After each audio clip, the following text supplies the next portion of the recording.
জয় রাধা মাধব জয় কুঞ্জ বিহারী।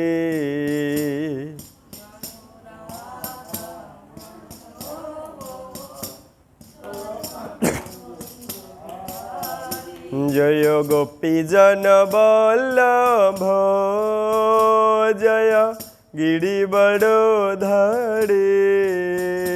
জয় গোবর্ধন ধারী।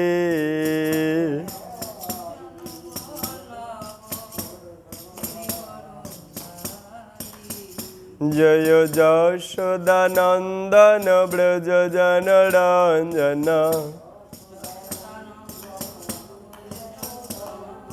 যশোদানন্দন ব্রজ জনরঞ্জন যমুনা তীর বনচারী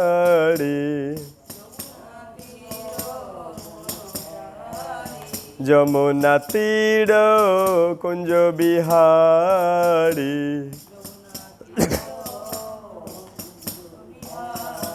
জয় রাধা মাধব জয় কুঞ্জ বিহারী।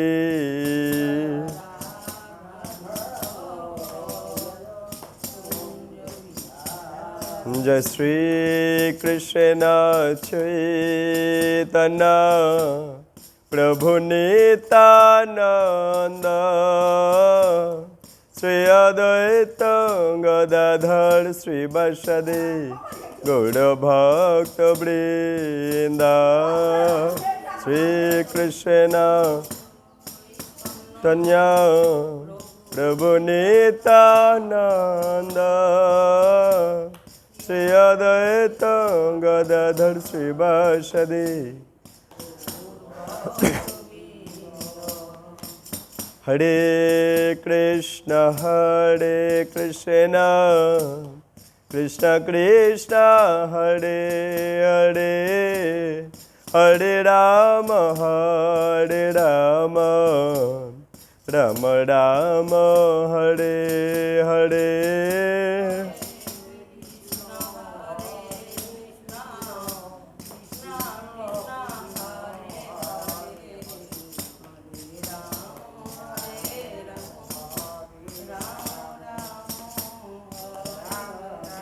হরে কৃষ্ণ কৃষ্ণ কৃষ্ণ হরে হরে হরে রাম রাম রাম হরে হরে।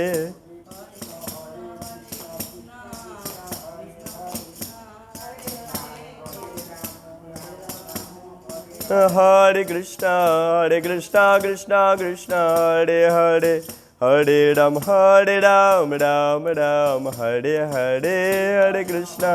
হরে কৃষ্ণ কৃষ্ণ কৃষ্ণ হরে হরে হরে রাম রাম রাম। জয় রাধা রস বিহারী রাধা রস বিহারী রাধে।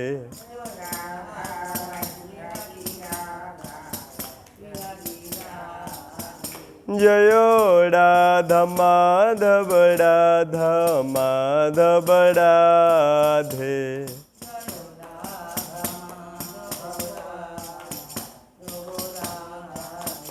জয় পঞ্চতত্ত্ব জয় গৌর নিতাই পঞ্চতত্ত্ব জয় গৌর নিতাই।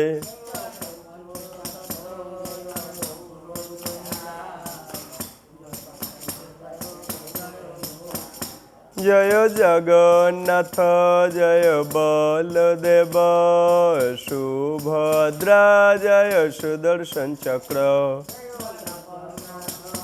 জয় বলদেব সুভদ্রা জয় সুদর্শন চক্র।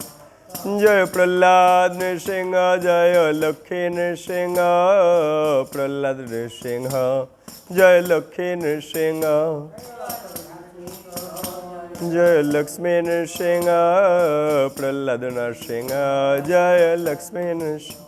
জয় জয় প্রভুপাদ প্রভুপাদ প্রভুপাদ প্রভুপাদ জয় জয় প্রভু Prabhupada, Prabhupada. Jaya Gurudeva, Jaya Gurudeva, Patita Pavana Gurudeva.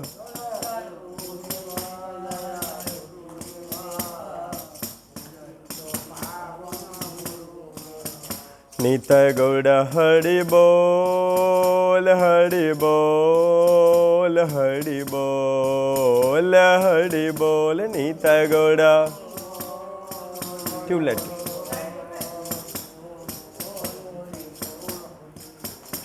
Nitai Gaur Premananda Hari Hari Bol.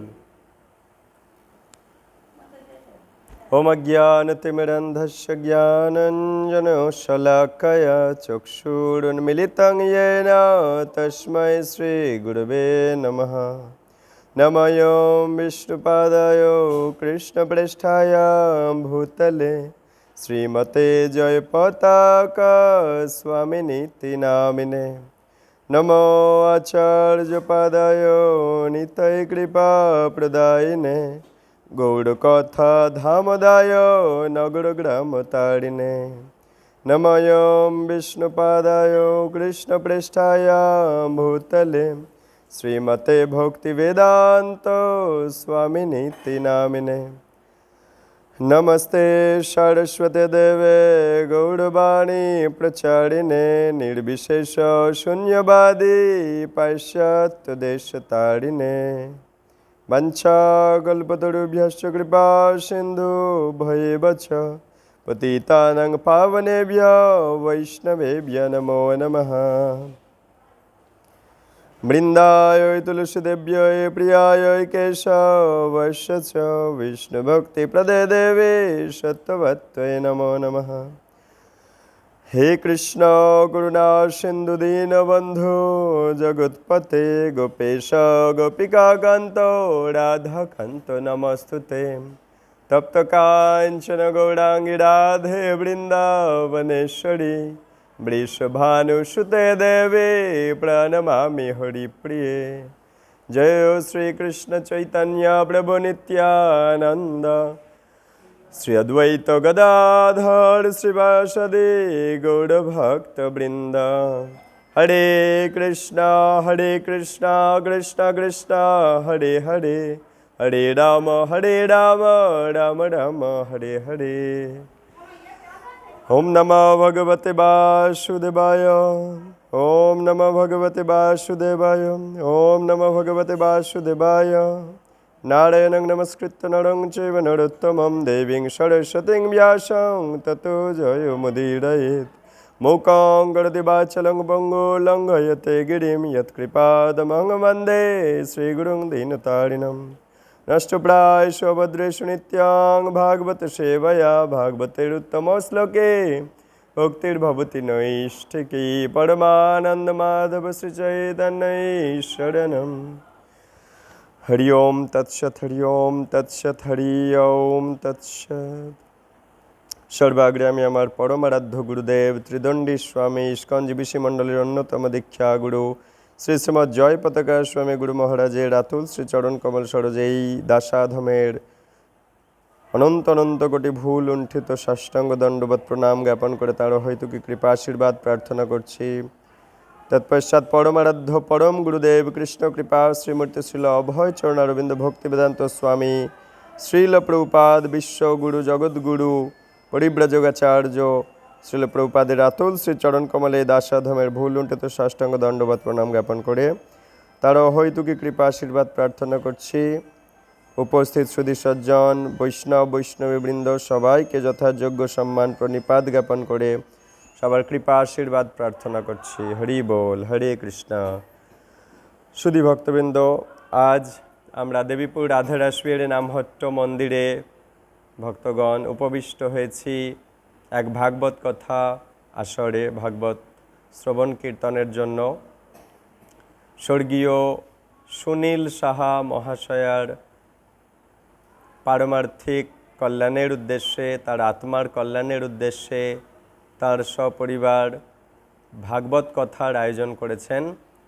আজ সেই জন্য আমরা শ্রীমন্দির প্রাঙ্গণে ভক্তগণ গুরুদেবের এবং প্রভুপাদের আশীর্বাদ নিয়ে স্বর্গীয় সুনীল সাহা মহাশয়ের আত্মার কল্যাণার্থে আমরা ভাগবত শ্রবণ কীর্তন করতে বসেছি। হরি বল, হরে কৃষ্ণ। তো ভগবানের দিব্য কথা, দিব্য লীলা কথা অমৃত শ্রবণ কীর্তন করলে বদ্ধজীব আত্মা মুক্ত হয়।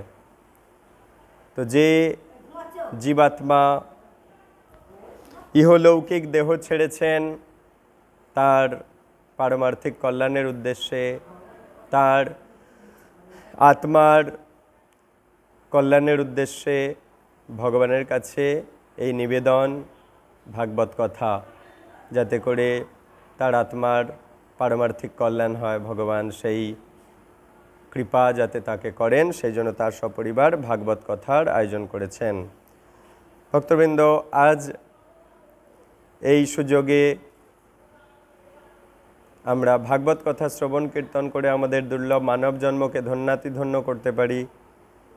প্রভু কৃষ্ণ তার গোলক বৃন্দাবন থেকে, তার নিত্য ধাম থেকে আমাদের এই ভৌম বৃন্দাবন, এই ভূলোকে, মর্তলোকে প্রভু আগমন করেন, যাতে বদ্ধজীব তাকে জানতে পারে, তার লীলার প্রতি আকৃষ্ট হয়ে তার লীলা শ্রবণ কীর্তন করে তার আত্মাকে পুষ্ট করে, আত্মাকে পবিত্র করে ভগবত ধামে ফেরত যেতে পারে। তাই প্রভু কৃষ্ণ এসেছিলেন আমাদের এখানে তার দিব্য লীলা পরিবেশন করতে। আজ আমরা এহেন সুযোগে প্রভু কৃষ্ণের কিছু দিব্য লীলা আস্বাদন করব। শ্রীমদ্ ভাগবতম ১৬ অধ্যায়, শ্রীকৃষ্ণের কালীয় দমন। শ্রীশুক উবাচ বিলোক্য দূষিতাং কৃষ্ণাং কৃষ্ণ কৃষ্ণাহিনা বিভু তস্যা বিশুদ্ধি মন্থিচ্ছন স্বল্পং তমোদ্বাসয়ৎ। শ্রীল শুকদেব গোস্বামী বললেন, পরমেশ্বর ভগবান শ্রীকৃষ্ণ কালো সর্প কালীয় দ্বারা যমুনা নদী দূষিত হয়েছে দেখে নদীর শুদ্ধিকরণের কামনায় কালীয়কে সেখান থেকে নির্বাসিত করলেন। রাজা পরীক্ষিত বললেন, হে ব্রাহ্মণ শুকদেব গোস্বামী, পরমেশ্বর ভগবান কালীয় নাগকে কিভাবে অতল যমুনার জলের মধ্যে নিগৃহীত করেছিলেন, আর কিভাবেই বা কালীয় সেখানে বহু যুগ ধরে বসবাস করছিল, দয়া করে তা বর্ণনা করুন। হে ব্রাহ্মণ শুকদেব গোস্বামী, পরমেশ্বর ভগবান তো অনন্ত ও স্বেচ্ছানুবর্তী। বৃন্দাবনে গোপ বালক রূপে অমৃত তুল্য তার উদার লীলা শ্রবণে কেই বা তৃপ্ত হতে পারে? শ্রীল শুকদেব গোস্বামী এবারে বলতে লাগলেন, কালিন্দী মানে যমুনা নদীর মধ্যে একটা হ্রদে কালীয় নাগ বাস করত, যার বিষাগ্নিতে, যে কালিয়ার বিষের অগ্নিতে যমুনার জল নিরন্তর উত্তপ্ত হয়ে ফুটতে থাকত। বস্তুত এর ফলে উৎপন্ন বাষ্প এতই বিষাক্ত ছিল যে সেই দূষিত হ্রদের উপর দিয়ে উড়ন্ত পাখিরা সেখানে পতিত হয়ে যেত। কালিয়ার বিষের গড়ল এত উত্তপ্ত, যমুনার জল ফুটত, আর সেই ফোটা জলের বাষ্প এত বিষাক্ত, কোনো পাখি যদি যমুনা নদীর ওপর দিয়ে যেত সে মারা যেত এবং ওই যমুনায় পড়ে যেত। সেই মারাত্মক হ্রদের জল কণাবাহী বায়ু তীরে প্রবাহিত হতো, অর্থাৎ জলীয় বাষ্প বাতাসের মধ্যে চারিদিকে ছড়িয়ে পড়তো। কেবলমাত্র সেই বিষাক্ত বায়ুর সংস্পর্শেই যমুনা তীরে যত গাছপালা ছিল, প্রাণী ছিল, তাদেরও মৃত্যু হচ্ছিল। কালীয় নাগ তার ভয়ঙ্কর শক্তি সম্পন্ন বিষে কিভাবে যমুনা নদীকে দূষিত করেছিল শ্রীকৃষ্ণ তা ভালোভাবে অবলোকন করলেন যে কে দূষিত করছে, কিভাবে করছে। যেহেতু বিশেষত খল অসুরগণকে দমন করার জন্য চিন্ময় জগৎ থেকে কৃষ্ণ অবতরণ করেছিলেন, অসুরদের নাশ করার জন্য প্রভু এসেছেন, তাই ভগবান অবিলম্বে একটা সুউচ্চ কদম্ব বৃক্ষের শীর্ষে আরোহণ করে নিজেকে যুদ্ধের জন্য প্রস্তুত করলেন। প্রভু কৃষ্ণ কদম্ব গাছের ওপরে উঠল, যুদ্ধের জন্য নিজেকে তৈরি করল। তিনি তার কোমর বন্ধনীকে দৃঢ় করলেন, কোমরটা এঁটে নিলেন, তার বাহুতে চাপ্পড় মারলেন, এইভাবে বাহুতে চাপ্পড় মারলেন এবং তারপর সেই বিষাক্ত জলে ঝাঁপ মারলেন। পরমেশ্বর ভগবান যখন সেই হ্রদে ঝাঁপ দিলেন, সেখানকার সর্পেরা অত্যন্ত উত্তেজিত হয়ে সজোরে নিঃশ্বাস নিতে শুরু করল। প্রবল বিষে তা আরও দূষিত হয়ে উঠল। যত আরও সাপ ছিল সবাই রেগে যাচ্ছে, আরও নিঃশ্বাস নিচ্ছে, ফসফস করছে, বিষ ছাড়ছে, জল আরও দূষিত হয়ে যাচ্ছে। হ্রদে ভগবানের এইভাবে ঝাঁপ মারা, এইভাবে প্রবেশ, তার এত বেগ, কৃষ্ণ প্রবেশ করেছে এত বেগ, তার চতুর্দিকে স্ফীত হয়ে উঠেছিল, জলে বিরাট বড় বড় ঢেউ উঠল এবং বিষাক্ত ভয়ঙ্কর তরঙ্গ চারিদিকে শত ধনু পরিমিত ভূমি প্লাবিত করেছিল। এত বড় বড় ঢেউ উঠল, চারিদিকে যত জায়গা জমি সব প্লাবিত হয়ে গেল। অনন্ত শক্তিধর পরমেশ্বর ভগবানের পক্ষে তা মোটেই অবাককর নয়। তার বাহুদণ্ডকে ঘুরিয়ে এবং আরও নানাভাবে জলে শব্দ করে কৃষ্ণ রাজকীয় হাতির মতো কালীয় হ্রদে ক্রীড়া শুরু করলেন। কালিয়ার হ্রদে খেলা করতে লাগলেন কৃষ্ণ। তার বাহুদণ্ডকে ঘুরিয়ে আরও নানাভাবে জলে শব্দ করে কৃষ্ণ রাজকীয় হাতির মতো কালিয়া হ্রদে ক্রীড়া শুরু করলেন। কালীয় সেই শব্দ শ্রবণ করে বুঝতে পারল কেউ তার হ্রদে প্রবেশ করেছে। নাগ তা সহ্য করতে না পেরে তৎক্ষণাৎ এগিয়ে এলো। কে এসেছে আমার হ্রদে? কার এত বড় বুকের পাটা? পীত বসন পরিহিত, মানে হলুদ পোশাক, মনোহর জলদতুল্য উজ্জ্বল কান্তি, আকর্ষণীয় দেহ সমন্বিত বক্ষে শ্রীবৎস চিহ্নিত আছে। সহাস ও কমল তুল্য সুকোমল চরণ বিশিষ্ট শ্রীকৃষ্ণকে কালীয় নির্ভয়ে জলের মধ্যে ক্রীড়া করতে দেখলেন। কালীয় দেখছে ওই তো একটা ছেলে জলের মধ্যে ঢুকেছে এবং কোনো ভয় ডর নেই, নির্ভয়ে খেলা করছে জলের মধ্যে। তার এই অপূর্ব সুন্দর রূপ সত্ত্বেও কালীয় তার হৃদয়ে প্রচণ্ডভাবে দংশন করলেন ফিস করে এবং তৎক্ষণাৎ তার কুণ্ডলীর মধ্যে কৃষ্ণকে সম্পূর্ণরূপে বেষ্টন করল। লেজ দিয়ে কৃষ্ণকে জড়িয়ে ধরে নিল। কৃষ্ণের প্রিয় সখাগণ গোপগণ শ্রীকৃষ্ণকে কালীয় সর্পের কুণ্ডলিতে বেষ্টিত অথচ নিশ্চেষ্ট প্রদর্শন করে অত্যন্ত পীড়িত হলেন। যত গোপ সখারা ডাঙায় ছিল তারা দেখছে যে কৃষ্ণকে এইভাবে পেঁচিয়ে ধরে নিয়েছে আর কৃষ্ণ কিছু করছে না। তারা শ্রীকৃষ্ণকে তাদের আত্মা, তাদের পরিবার, তাদের অর্থ, স্ত্রীগণ ও সকল কামনা সবই অর্পণ করেছিলেন কৃষ্ণকে। তাদের দেহ মন বাক্য সব কৃষ্ণকেই অফার করেছিল তারা।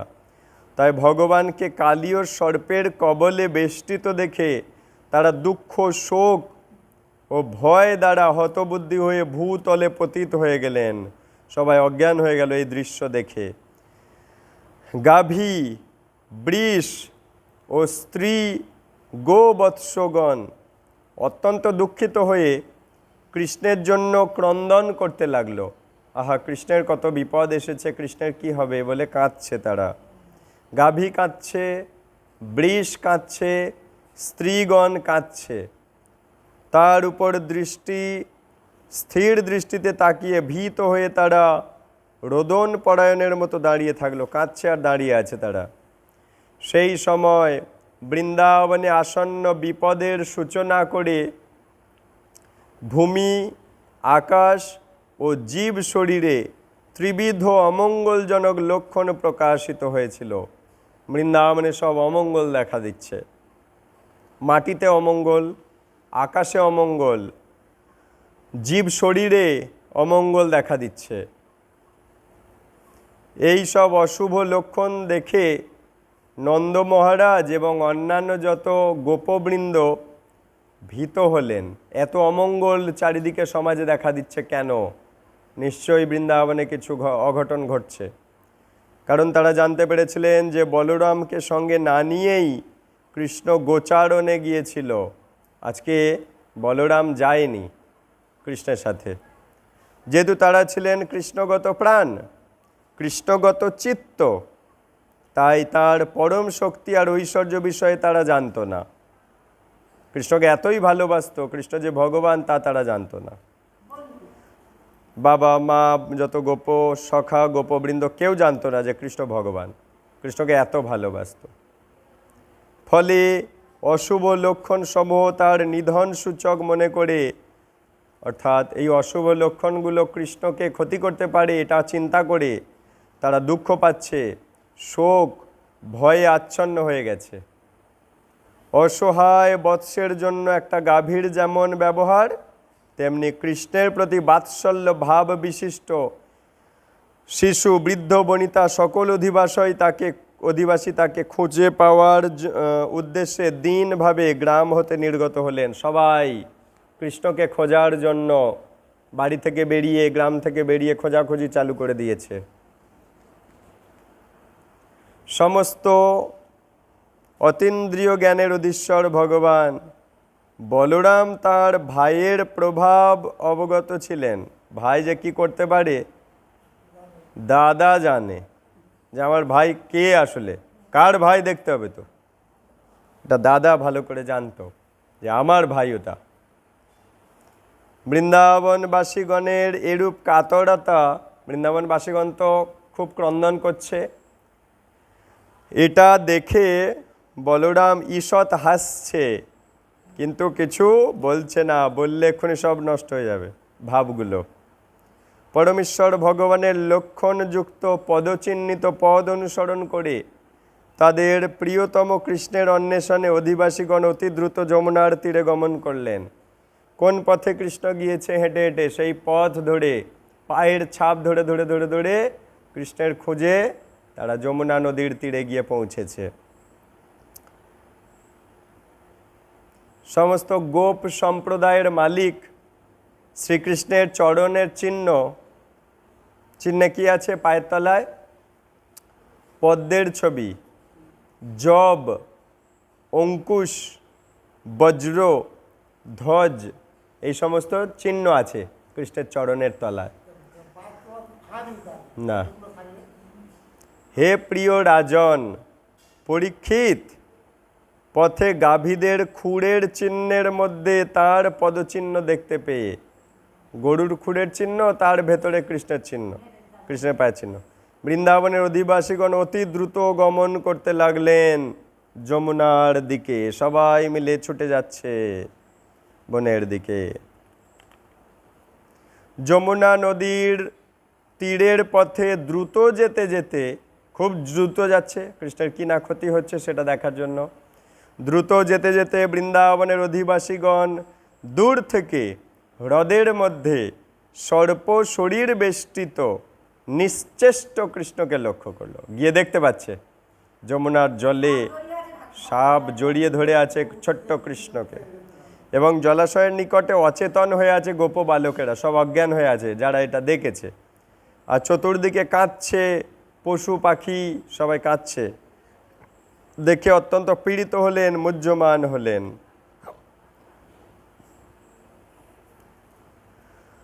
কৃষ্ণে অনুরক্ত চিত্ত গোপীগণ, যারা কৃষ্ণকে নিজের প্রাণ জ্ঞানে জানত, সে গোপীরা যখন ভগবান অনন্তদেবকে সর্পগ্রস্ত দর্শন করলেন, যে কৃষ্ণকে সাপে জড়িয়ে আছে, তারা তার প্রেমময়ী সখ্যতা, তার হাস্যময় অবলোকন এবং তাদের সঙ্গে তার বাক্যালাপ স্মরণ করতে করতে অত্যন্ত দুঃখিত পীড়িত হয়ে সমগ্র ব্রহ্মাণ্ডকে শূন্যরূপে দর্শন করলেন।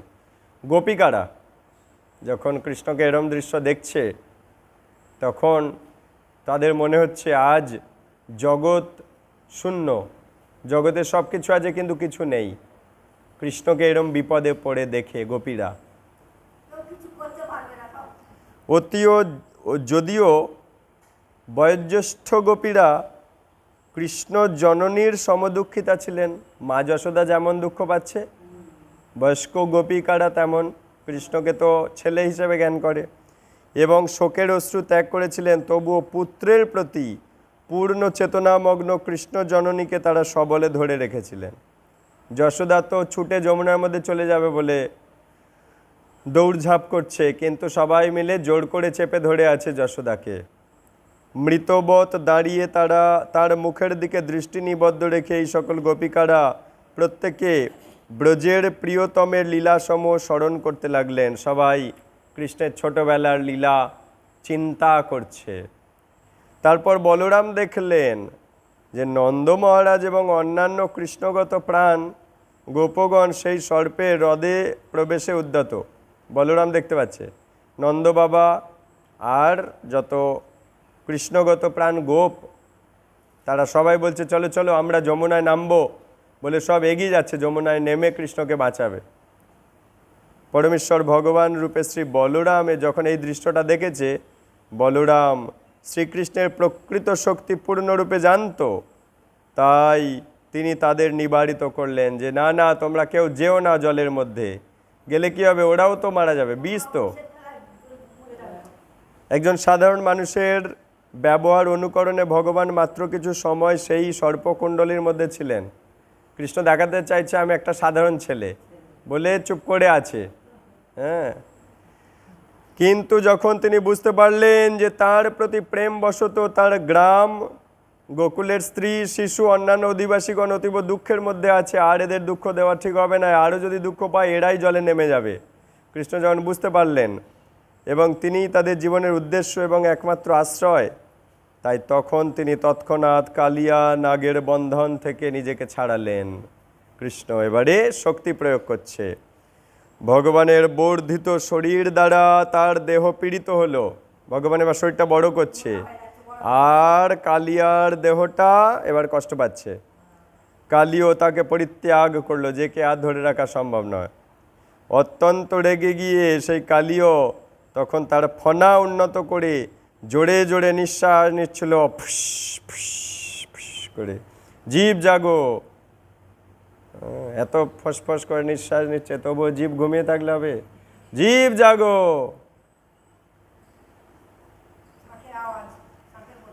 তো অত্যন্ত ক্রুদ্ধ হয়ে সেই সাপ তখন তার ফনা উন্নত করে জোরে জোরে শ্বাস নিচ্ছিল।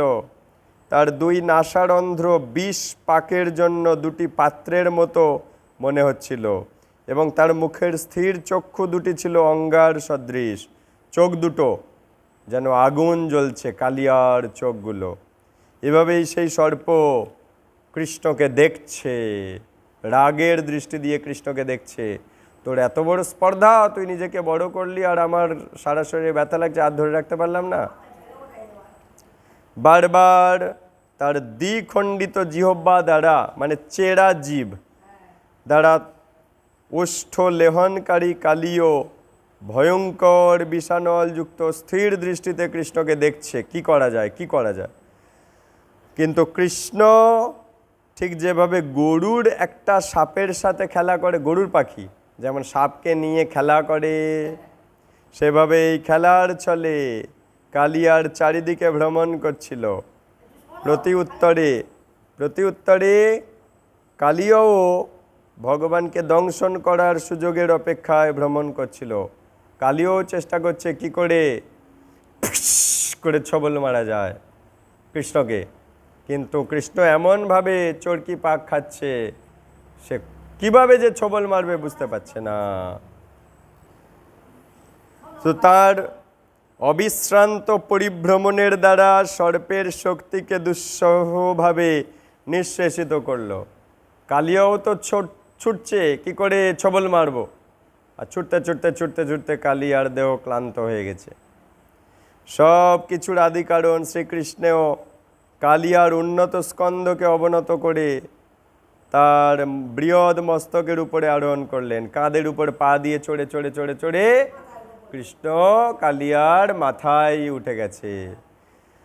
এভাবেই সমস্ত শিল্পকলার আদিগুরু ভগবান কৃষ্ণ নৃত্য করতে শুরু করলেন এবং সর্পের শিরের উপরে অসংখ্য রত্নের স্পর্শে তার চরণ কমল রঞ্জিত হয়ে উঠল। কিবা কালিয়া রূপের ছটা, কিবা কালিয়া রূপের ছটা, এইভাবে। তো ভগবানকে নৃত্যরত দেখে গন্ধর্ব, সিদ্ধ, মুনি, চারণ, দেবস্ত্রী, তার স্বর্গের ভৃত্যগণ তৎক্ষণাৎ সেখানে এসে হাজির। কৃষ্ণের নৃত্য কে না দেখতে চাইবে? মহানন্দে তারা ভগবানের নৃত্যের তালে মৃদঙ্গ বাজাচ্ছে, পনব, আনক প্রভৃতি বাদ্য বাজাতে শুরু করে দিয়েছে। তারা সঙ্গীত, পুষ্প, উপহার, স্তব নিবেদন করছে, উপর থেকে ফুল ছুটছে। হে রাজন, কালিয়ের 101টি প্রধান মস্তক ছিল। কটা? 101টা মাথা কালিয়র। কটা? এবং যখন তাদের কোনো একটি অবনত হচ্ছিল না, তখন খল দণ্ড বিধাতা শ্রীকৃষ্ণ তার চরণের আঘাত দ্বারা সেই উদ্ধত মস্তককে দলিত করছিলেন। কোনো একটা মাথা যদি নিচু হতে চাইছে না, উঁচু হয়ে আছে, কৃষ্ণ সেই মাথার উপরে গিয়ে দাঁড়াচ্ছে, আর মাথা অবনত হয়ে যাচ্ছে। তারপর কালিও যে মাত্র তার মৃত্যু যন্ত্রণায় প্রবেশ করলো, মানে এবার মারা যাবে এরকম একটা পরিস্থিতি, সে তখন তার মস্তকগুলি চতুর্দিকে ঘোরাতে লাগলো।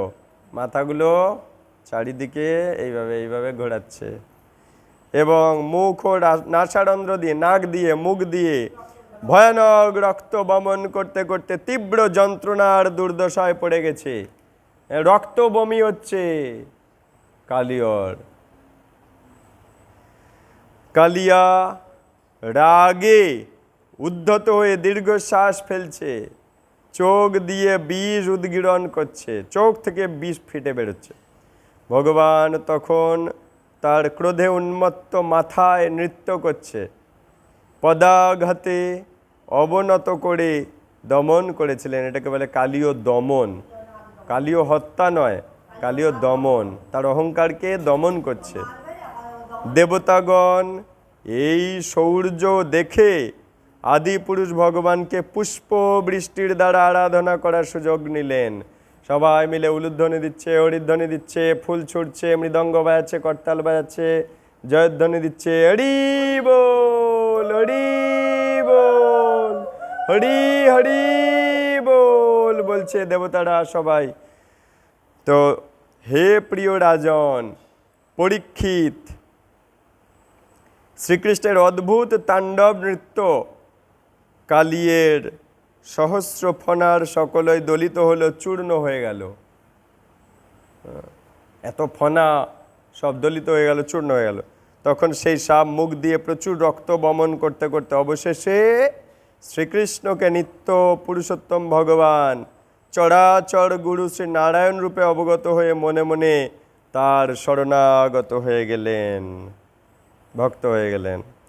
কালিয়ের পত্নীগণ যখন দেখল উদরে সমগ্র ব্রহ্মাণ্ড ধারণকারী শ্রীকৃষ্ণের অতি ভারে কিভাবে সে অবসন্ন হয়ে পড়েছে, কালিয়ের পত্নী ছিল, সেই পত্নীরা দেখছে যে আমার স্বামীর শরীরের ওপরে বিশ্ব ব্রহ্মাণ্ডের মালিক দাঁড়িয়ে আছে, তাহলে শরীরের উপর কত ভার দাঁড়িয়েছে।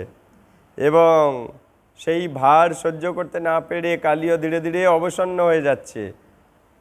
এটা স্ত্রীরা দেখতে পাচ্ছে। এবং কৃষ্ণের পাদ প্রহারে মানে পায়ের আঘাতে ছত্রের ছাতার মতো ফনাগুলো সব ভেঙে গেছে।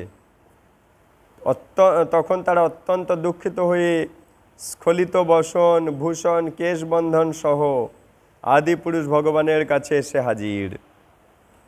কালীয়ের স্ত্রীরা তার স্বামীর রক্ষা করার জন্য, কালীয়কে রক্ষা করার জন্য ভগবানের কাছে এসে কাঁদছে। সেই সকল উদ্বিগ্ন চিত্তা সাধ্বী রমণীরা তাদের শিশুদের সামনে রেখে ভূতলে দণ্ডবৎ প্রণত হয়ে ভূতপতিকে প্রণাম নিবেদন করল। অর্থাৎ ভগবানকে তারা, অর্থাৎ কালীয়ের স্ত্রীরা কালীয়ের সন্তানদেরকে সামনে রেখে কালীয়ের স্ত্রীরা ভগবানকে প্রণাম নিবেদন করলেন। তাদের পাপী স্বামীর মুক্তি এবং পরম আশ্রয়দাতা পরমেশ্বর ভগবানের আশ্রয় কামনায় বিনীতভাবে হাত জোড় করে তারা তার নিকটে গিয়েছিলেন। হাত জোড় করে কালিয়ার স্ত্রীরা, কালিয়ার সন্তানেরা ভগবানের কাছে গিয়ে ভিক্ষা চাইছে। নাগ পত্নীরা এবারে বলছে, নাগের স্ত্রীরা ভগবানের স্তব স্তুতি করছে। কি বলছে? নজ্জ হৃদণ্ড কৃতিকিলিশেষস্মিংশ তবাবতারঃ খলু নিগৃহায় রিপোষুতানামপি তুল্যদৃষ্টির ধৎসেদমং ফলমেবানুশংসন। কালীয়ের পত্নীরা বলছে ভগবানকে, এই কৃত অপরাধীকে যে দণ্ড দিয়েছেন তা ন্যায্য হয়েছে, অবশ্যই ন্যায্য দণ্ড হয়েছে। কারণ খল ও নিষ্ঠুর ব্যক্তিদের দমনের জন্য আপনি এই পৃথিবীতে এসেছেন। আপনি এতই নিরপেক্ষ যে যখন জীবকে তার পরম মঙ্গলের জন্য দণ্ডদান করেন তখন শত্রু ও পুত্রের প্রতি সমদৃষ্টি প্রদান করেন। অর্থাৎ ভগবান খুব নিরপেক্ষ, শত্রু কি আর পুত্র কি তা দেখে না। কেউ যদি অমঙ্গল কাজ করছে,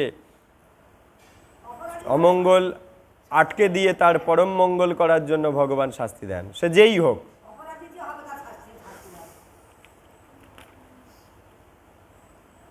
অনুগ্রহয়ং ভবত কৃতিহীন দণ্ড শতাং তে খলু কলমশাপঃ যদ্দণ্ড শুক তমস্মুষ্য দেহিনা ক্রোধোপিতে অনুগ্রহেব সম্মতঃ। কালীয় নাগের পত্নীগণ আরও বলছে, যেহেতু আপনার প্রদত্ত দণ্ড মানে আপনার দেওয়া দণ্ড নিশ্চিতভাবে অসৎ ব্যক্তিদের পাপ নাশ করে, প্রভু কৃষ্ণ যখন আমাদেরকে দণ্ড দেয় আমাদের পাপগুলো নষ্ট হয়। তাই আসলে আপনি এখানে আমাদেরই কৃপা করছেন। যখন আমরা দুঃখ পাই, কষ্ট পাই, এগুলো ভগবানের দেওয়া কৃপা। কেন? আমাদের পাপ রূপী কালিমাগুলো নষ্ট হয়। বাস্তবিক এই বদ্ধজীব আমাদের স্বামী এতই পাপী যে তার ফলে সেই সর্পদেহ পেয়েছে। দেহ যত পাপ হয়ে ওঠে এরপরে আর মানুষ দেহ থাকবে না, সাপ দেহ পাবে, করবে। দেহ পাপে ভর্তি হয়ে গেলে সাপ দেহ পায়, আর মানুষ দেহ পায় না। এবং তার প্রতি আপনার ক্রোধ স্পষ্টতই আপনার কৃপা রূপে হৃদয়ঙ্গম করতে হবে। অর্থাৎ কৃষ্ণ ভগবানকে বলছে, আপনি যে আমাদের স্বামীর প্রতি রাগ দেখিয়েছেন এটা আপনার কৃপা, আমাদের মঙ্গল করছেন আপনি। তাহলে দেখো, কালীয় নাগের স্ত্রীরা বুঝে গেছে যে ভগবান দণ্ড দেওয়া মানে আমাদের পাপ নাশ হয়, আমাদের মঙ্গল হচ্ছে, কিন্তু আমরা বুঝতে পারি না। ভগবান আমাদের রোগ দিলে, শোক দিলে, দুঃখ দিলে, জ্বালা যন্ত্রণা দিলে, আইন মোকদ্দমা দিলে আমরা বলি একই তোমার পূজা করলাম আর তুমি আমাকে এইসব দিচ্ছ। কিন্তু দেখুন, কালীয় পত্নীদের থেকে আমাদের শিক্ষা পেতে হবে। ভগবানকে দোষারোপ করে লাভ নেই। মঙ্গলময় প্রভু তিনি আমার জীবনে যা করবেন তাই মঙ্গলের জন্য। আমি সেটা পছন্দ করি আর না করি, সত্য সত্যই থাকবে। আমাদের স্বামী পূর্বজন্মে নিজে মান রহিত হয়ে এবং অপরকে সম্মান প্রদান করে যত্ন সহকারে কোনো তপস্যা করেছেন কি? কালিয়া পত্নীরা কি বলছে শোনো। তপসুতপ্তং কিমনেন পূর্বং নিরস্ত মানে চ মানদেন ধর্মথবা সর্বজানুন কম্পয়া যত ভবাঙ্গস্ত সতী সর্বজীব। খুব গুরুত্বপূর্ণ শিক্ষা দিচ্ছে কালীয় পত্নীরা। প্রভুর কাছে এসে স্তব স্তুতি করছে, বলছে আমাদের স্বামী, মানে অনেক স্ত্রী তো, তারা সবাই মিলে কৃষ্ণকে বলছে আমাদের স্বামী পূর্বজন্মে মানে আগের জন্মে নিজে সম্মান না চেয়ে অপরকে সম্মান দেওয়ার জন্য কোনো কাজ করেছে কি? আর কি বলছে? এর জন্যই কি আপনি তার প্রতি সন্তুষ্ট? জিজ্ঞাসা করছে আমাদের স্বামী আগের জন্মে কি কোনো কিছু করেছে? অপরকে সম্মান দেওয়ার কাজ করেছে?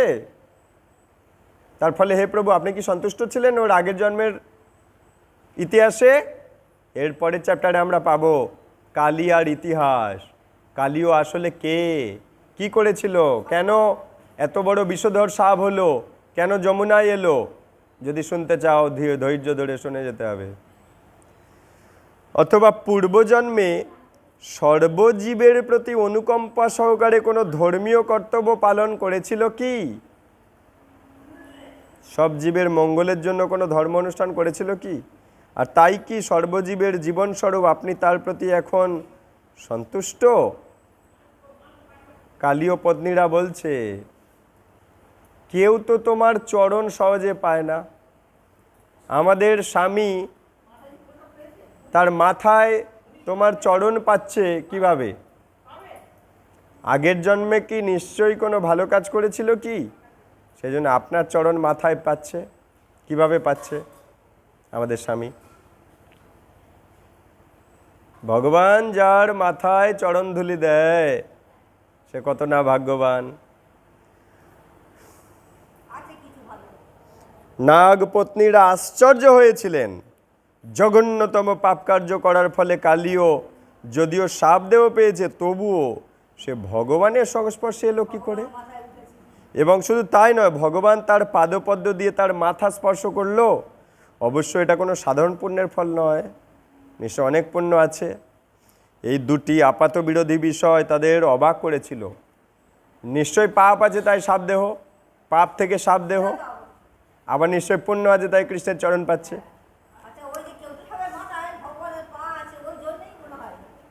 হে প্রভু, আমরা জানি না যার জন্য ভাগ্যদেবী অন্য সকল কামনা পরিত্যাগ করে ব্রত পরায়ণা হয়ে শত শত বৎসর তপস্যা করেছিলেন, আপনার সেই পাদ পদ্ম রেণু দ্বারা স্পর্শ লাভ করার যোগ্যতা কালীয় নাগের কীভাবে অর্জিত হলো?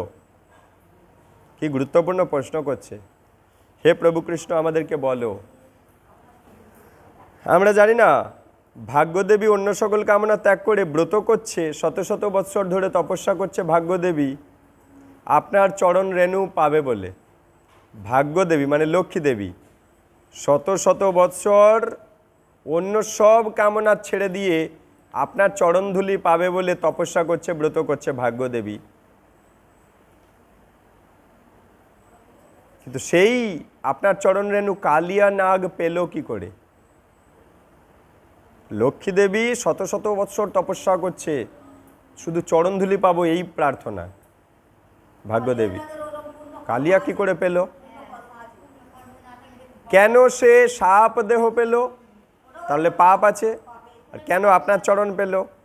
আপনি তার মাথায় উঠে নৃত্য করছেন, তাহলে নিশ্চয়ই বড় পুণ্যও আছে। আমাদেরকে বলো, কালিয়ানাগের স্ত্রীরা কালীয় দমন লীলা হয়ে যাওয়ার পর কৃষ্ণের কাছে জানতে চাইছে।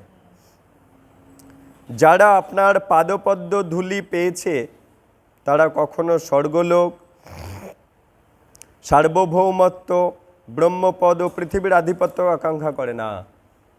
যারা আপনার চরণ ধুলো মাথায় পেয়েছে তারা স্বর্গ চায় না, তারা গোটা পৃথিবীর রাজা হব এটা চায় না, ব্রহ্মার পদ পাবো চায় না, পৃথিবীর আধিপত্য করব এসব চায় না, আপনার চরণ ধুলিই চায়। তারা এমনকি যোগসিদ্ধি মোক্ষও চায় না। হে প্রভু, এই নাগরাজ কালীও যদিও তমগুণে জন্ম, সাপ দেহ মানে তমগুণ থেকে জন্ম, যারা খুব কূটনীতিবিদ, অপরের ক্ষতি করে, পুকুরে বীজ দেয়, হ্যাঁ, ধানের গাদায় আগুন লাগিয়ে দেয়, খড়ের গাদায় আগুন লাগিয়ে দেয়, ঘরে আগুন লাগিয়ে দেয়, মারদাঙ্গা করে খুনি হত্যাকারী, যারা খারাপ নোংরা কাজ যত করে তারা সব এর পরের দেহে সাপ দেহ পাবে, ফিস ফিস করে অপরকে বীজ দেবে।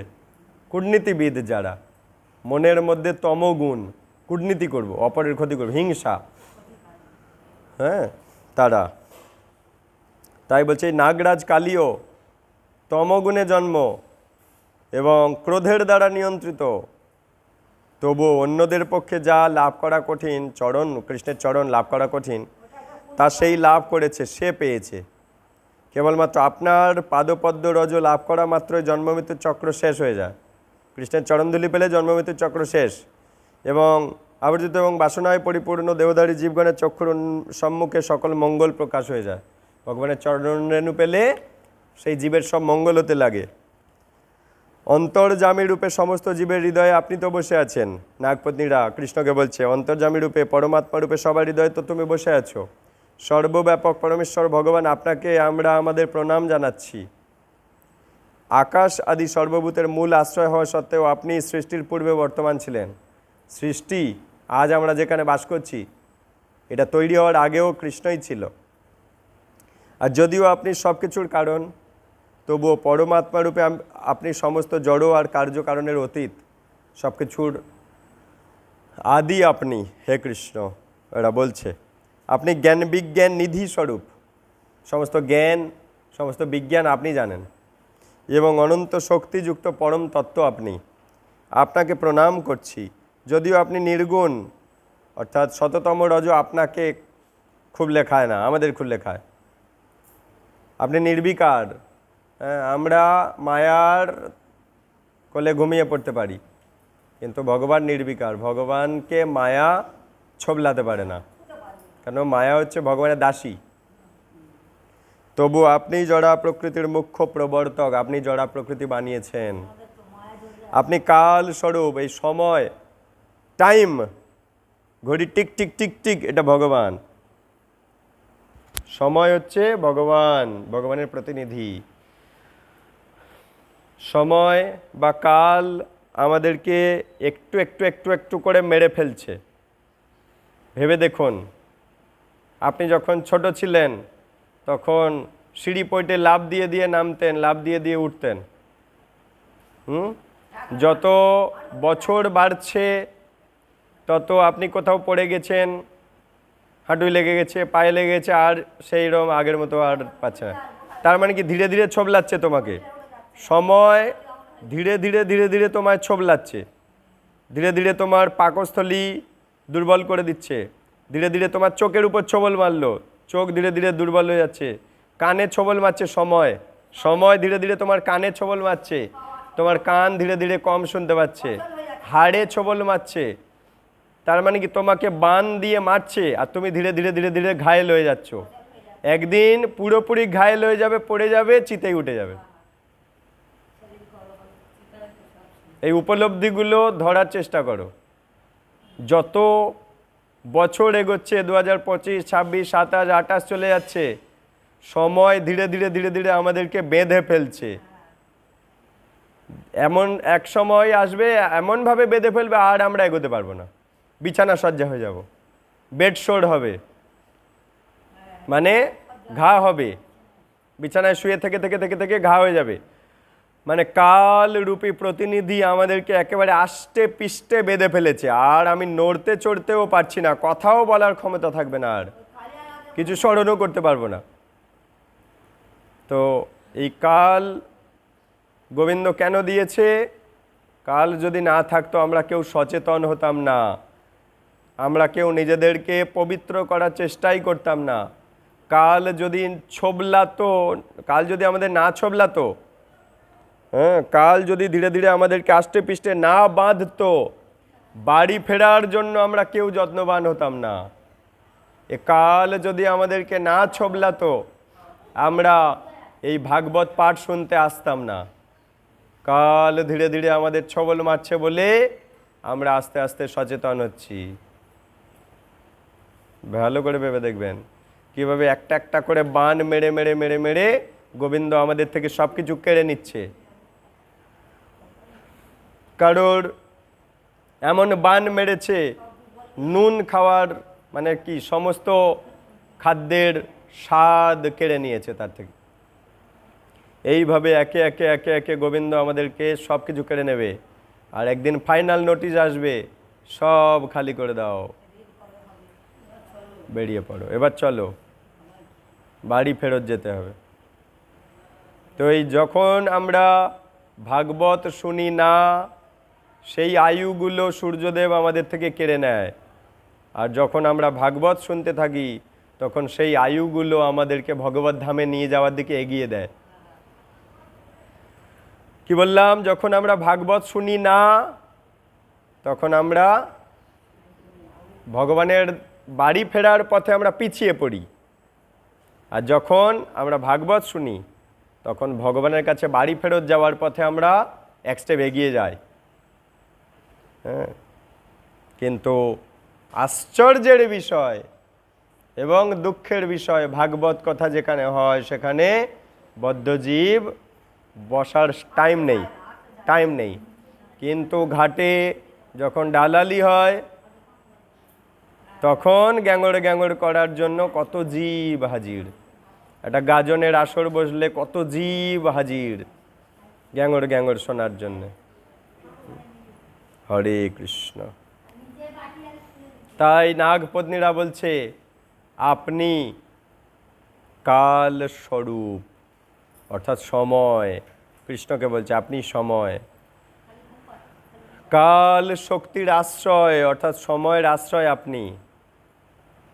ভক্তিচারু স্বামী গুরু মহারাজ একটা ক্লাসে বলেছিলেন সময় সম্বন্ধে।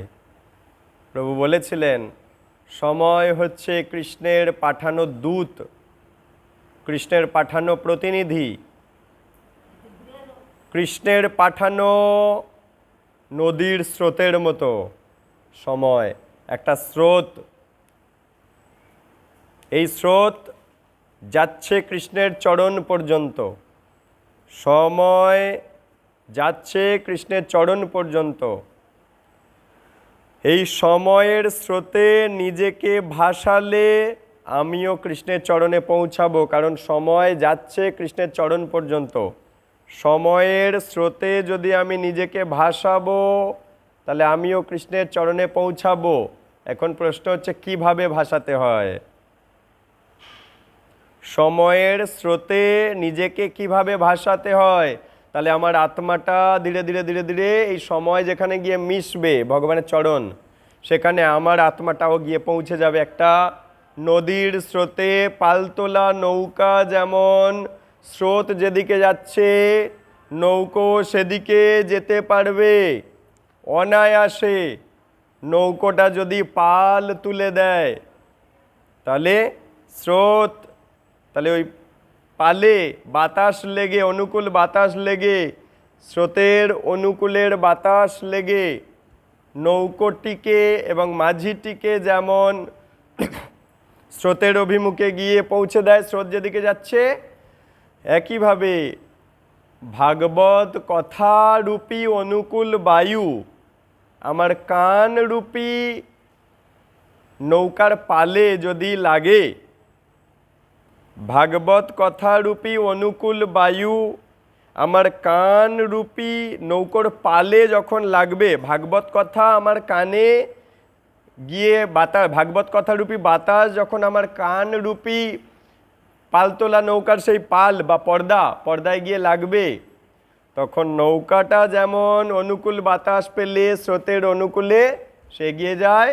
একইভাবে ভাগবত কথারূপী অনুকূল বায়ু বা অনুকূল শব্দ আমার কানে যখন গিয়ে পড়বে এবং এই দেহ, এই আত্মা তখন এই সময়ের স্রোতে ভগবানের কাছে গিয়ে পৌঁছে যাবে। এই জন্য নিত্যং ভাগবত সেবয়া, প্রতিনিয়ত ভাগবত কথা আমাদের শুনতে হবে।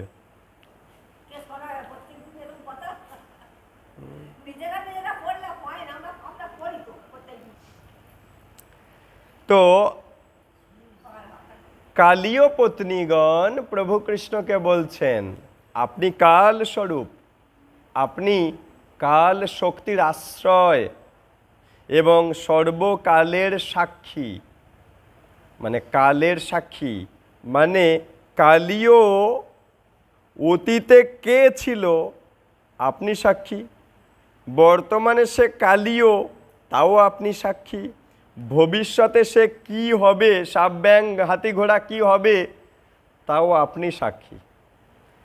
তাই আপনাকেই জিজ্ঞাসা করছি, ওই কালীয় আগের জন্মে কে ছিল হে কৃষ্ণ তুমি বলো, কারণ তুমি হচ্ছ ত্রিকালজ্ঞ। তো আমি এর আগের জন্মে সাপ ব্যাং হাতি ঘোড়া কে ছিলাম কে জানে? কৃষ্ণ জানে। বর্তমানে আমি কে তাও কৃষ্ণ জানে। ভবিষ্যতে আমি টিকটিকি আরশোলা কি হব তাও প্রভু কৃষ্ণ জানে। তাই বলছে আপনি সর্বকালের সাক্ষী, আপনাকে প্রণাম জানায়। আপনি বিশ্বরূপ, অর্থাৎ গোটা বিশ্ব আপনার শরীর। মনে করো আমার শরীরে কোনো একটা ব্রণ ব্যথা করছে, তা আমি বুঝতে পারবো না? একইভাবে গোটা বিশ্ব চরাচর ভগবানের দেহ, আর তার মধ্যে আমরা বাস করছি। তাহলে আমরা কে কোথায় কি করছি? ভগবানেরই তো দেহে বাস করছি আমরা, ভগবান জানতে পারবে না, তাই না? আপনার শরীরে একটা ক্ষুদ্র পিঁপড়ে, আপনি ঘুমাচ্ছেন, শুয়ে আছেন, হালকা চেতনা আছে, আপনার শরীরে একটা পিঁপড়ে বেয়ে বেয়ে যাচ্ছে, আপনি ঠিক বুঝতে পারছেন, কিন্তু অন্য কারোর শরীরে যাচ্ছে আপনি বুঝতে পারছেন না। তা একইভাবে গোটা সৃষ্টি তো ভগবানের শরীর, তা ভগবানের শরীরে আমরা সেই একটা পিঁপড়ে। তা ভগবানের শরীরে থাকছি আমরা, আমরা কে কোথায় কি করছি ভগবান বুঝতে পারবে না। তাই এখানে বলছে আপনি বিশ্বরূপ এবং ভিন্নভাবে বিশ্বদ্রষ্টাও। আপনি স্রষ্টা এবং নিখিল কারণ স্বরূপ। সমস্ত মহাভূত, তন্মাত্র, ইন্দ্রিয়, প্রাণবায়ু, মন, বুদ্ধি ও চেতনার পরমাত্মা স্বরূপ আপনাকে প্রণাম নিবেদন করি। অর্থাৎ আমরা যখন জগন্নাথকে প্রণাম করছি, এই যে সমস্ত কিছুর মালিককে প্রণাম করছি। এই ইন্দ্রিয়, 24টা তত্ত্ব আছে। কি কি? ক্ষিতি, অপ, তেজ, মরুদ, বোম, মানে মাটি, জল, অগ্নি, শব্দ, বায়ু, ঠিক আছে? মন, বুদ্ধি, অহংকার, 11টা ইন্দ্রিয়, চোখ, কান, নাক, জিভ, ত্বক, হাত, পা, মুখ, উপস্থ পায়ু, এদেরকে নিয়ন্ত্রণ করে আবার আরেকটা সচেতন মন। মন দুইটা, একটা অচেতন মন, একটা সচেতন মন। আর কি না, আমাদের পঞ্চ ইন্দ্রিয়ের বিষয় রূপ, রস, শব্দ, গন্ধ, স্পর্শ, এই 24টা হলো, এত দূর এলো। 24টা তত্ত্ব দিয়ে এই জগৎ তৈরি, আর 24টা তত্ত্বের মালিক কৃষ্ণ। তো আমরা যখন জগন্নাথকে প্রণাম করছি, এই সব কিছুর মালিককে প্রণাম করছি। আমার শরীরে যদি চোখ না থাকে কত অসুবিধা হবে, তাহলে যে চোখ দিয়েছে তাকে প্রণাম করছি। আমার শরীরে যদি বুদ্ধি না থাকে কত অসুবিধা হবে, যদি কান না থাকে কত অসুবিধা হবে। তাহলে আমরা কাকে প্রণাম করছি? যে সব কিছু আমাকে দিয়ে রেখেছে। তাই আজ আমি এত সুন্দরভাবে সব জায়গায় যাচ্ছি, ভগবানের জন্য রান্না করতে পারছি, মন্দিরে যাচ্ছি, সব কিছু করতে পারছি। তাহলে আমরা যখন জগন্নাথকে প্রণাম করছি, যে সব কিছু দিয়ে রেখেছে আমরা তাকে প্রণাম করছি, কৃতজ্ঞতা জানাচ্ছি, এটাই ভদ্রতা। আর যার সব কিছু নিয়েছি, ব্যবহার করছি, আর তাকে প্রণাম করতে বললে করছি না, এটাকে বলে অভদ্রতা। দেখবেন অনেক বাচ্চা হয়তো বাবা মায়ের সাথে মন্দিরে এসেছে, বাবা মা প্রণাম করছে, আর মন্দিরে সব সাধুগুরু বৈষ্ণবরা আছে, বাবা মা লজ্জা পেয়ে যাবে, সেই জন্য সন্তানকে বলছে এই প্রণাম কর প্রণাম কর, দেখবে সে করতে চাইছে না, সে করতে চাইছে না। তার মানে কি এটা অভদ্রতা বা অজ্ঞানতা। ওই সন্তানের এখন অজ্ঞান, অবিদ্যা, সেই জন্য ও জানে না শরীরের মধ্যে যা কিছু আছে সব গোবিন্দ দিয়ে রেখেছে, কিন্তু সেই শরীরটাকে নিয়ে এসে খেলাধুলা করছে, আনন্দ, সাইকেল চালাচ্ছে, সব কিছু করছে, সাঁতার কাটছে, বৃষ্টি ভিজছে, শরীরটাকেই তো উপভোগ করছে। কিন্তু শরীরটা দিল কে? তাকে প্রণাম করতে বলেছে লজ্জা। সবার সামনে ওই মাথার ওই এই মাটিতে ধুলোতে ঠেকাবো? আমার মাথার কি একটা ভ্যালু নেই, দাম নেই, গুরুত্ব নেই? মাথাটা ওই মেঝেতে কেউ ঠেকায়? মেঝেতে সবাই যাচ্ছে, পায়ের ধুলো টুলো আছে, ওই মেঝেতে কেউ মাথা ঠেকায়? এই অহংকার, যার ফলে সে মাথা ঠেকাতে পারছে না। আর বাবা মাও লজ্জায় পড়ে গেল, আরে এ কেমন সন্তান, মাথা ঠেকাচ্ছে। কিন্তু এরা দেখুন শিখাচ্ছে, সাপের স্ত্রী, কালীয় নাগের পত্নী, এরা ভগবানকে বারংবার প্রণাম নিবেদন করছে। হ্যাঁ,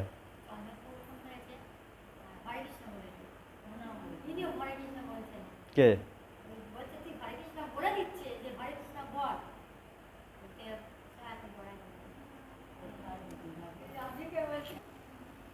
তো তাই বলছে, আমরাই আপনারই আয়োজনে জড়া প্রকৃতির ত্রিগুণের প্রভাবে মিথ্যা পরিচিতির দ্বারা সূক্ষ্মাতি সূক্ষ্ম চিন্ময় আত্মা সমূহের প্রকৃত স্বরূপের অনুভূতি আচ্ছাদিত হয়ে পড়ে। অর্থাৎ এই জড়জগতের মধ্যে আচ্ছন্ন হয়ে মায়ার দ্বারা আমাদের আসল পরিচয় আমরা ভুলে যাই, আসলে জ্ঞান ঢাকা পড়ে যায়। আপনি অনন্ত পরমেশ্বর, সূক্ষ্ম, সর্বজ্ঞ, কূটস্থ, নানাবিধ বিরুদ্ধ মত অনুসারী দর্শনের অনুমোদনকারী এবং শব্দ ভাবের প্রকাশ শক্তির মূল স্বরূপ পরম পুরুষোত্তম ভগবান আপনি। আপনাকে আমাদের প্রণাম নিবেদন করি। নম প্রণাম মূলায় কবয়ে শাস্ত্রজনয়ে প্রবৃত্তায় নিবৃত্তায় নিগমায় নমো নমঃ। যিনি সকল নির্ভরযোগ্য প্রমাণের মূল স্বরূপ, যিনি দিব্য শাস্ত্র আদির উৎস, রচয়িতা স্বরূপ, এবং যিনি ইন্দ্রিয় প্রবৃত্তি ও ভোগ নিবৃত্তিমূলক উভয় বৈদিক শাস্ত্রের মাধ্যমেই স্বপ্রকাশিত, তাকে আমরা বারংবার প্রণাম নিবেদন করি।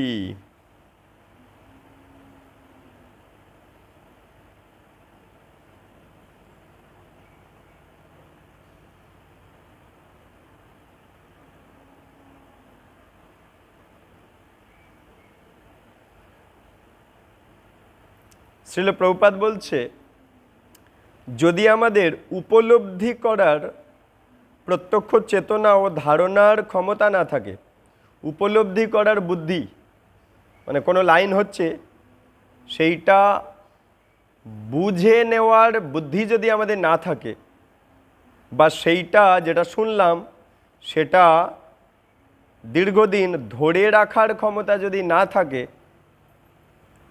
তাহলে প্রমাণ প্রতিপন্ন হতে পারবে না, মূল কথাটা আমার হৃদয়ে বসবে না। যদি আমি বুঝতে না পারি, আর বুঝলেও যদি ধরে না রাখতে পারি, এবং আমাদের যদি প্রমাণের কোনো নির্দিষ্ট পন্থা বা প্রণালীর প্রতি বিশ্বাস করার প্রবণতা না থাকে, যেটা বলা হচ্ছে সেটা যদি বিশ্বাস না থাকে, তাহলেও হৃদয়ে বসবে না। অর্থাৎ যেটা আলোচনা হলো সেটা বুঝতে পারলাম না। ধরো ওই বোর্ডে একটা শ্লোক লেখা আছে, নেহা বিক্রমণস্য অস্তি প্রত্যবায়ন বিদ্যতে স্বল্পম উপ্যস্য ধর্মস্য ত্রায়তে মহত ভয়াত।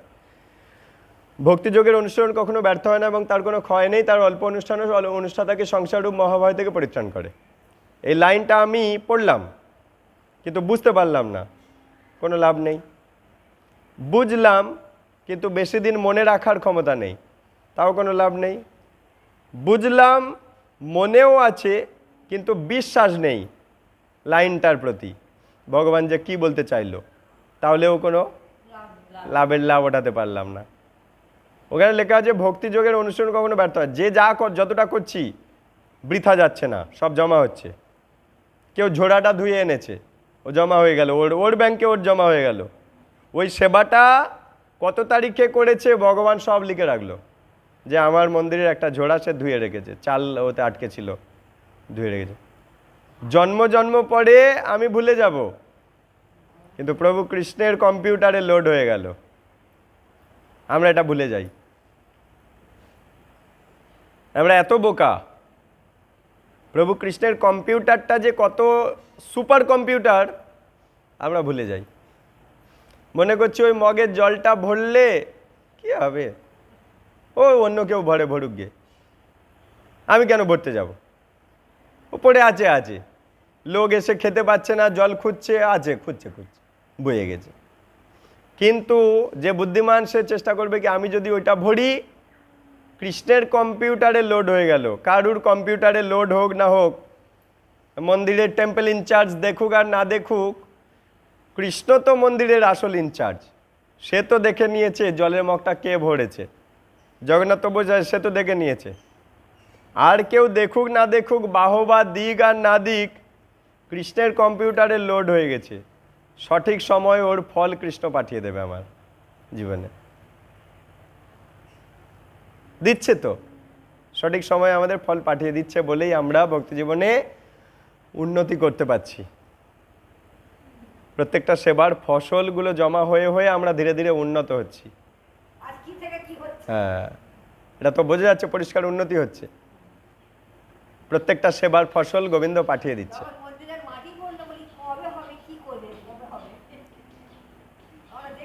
প্রভুরা বলতো যে আমাদের আর দেখা হবে, তাই মন্দিরে বসা হবে, পাঠ শোনা হবে।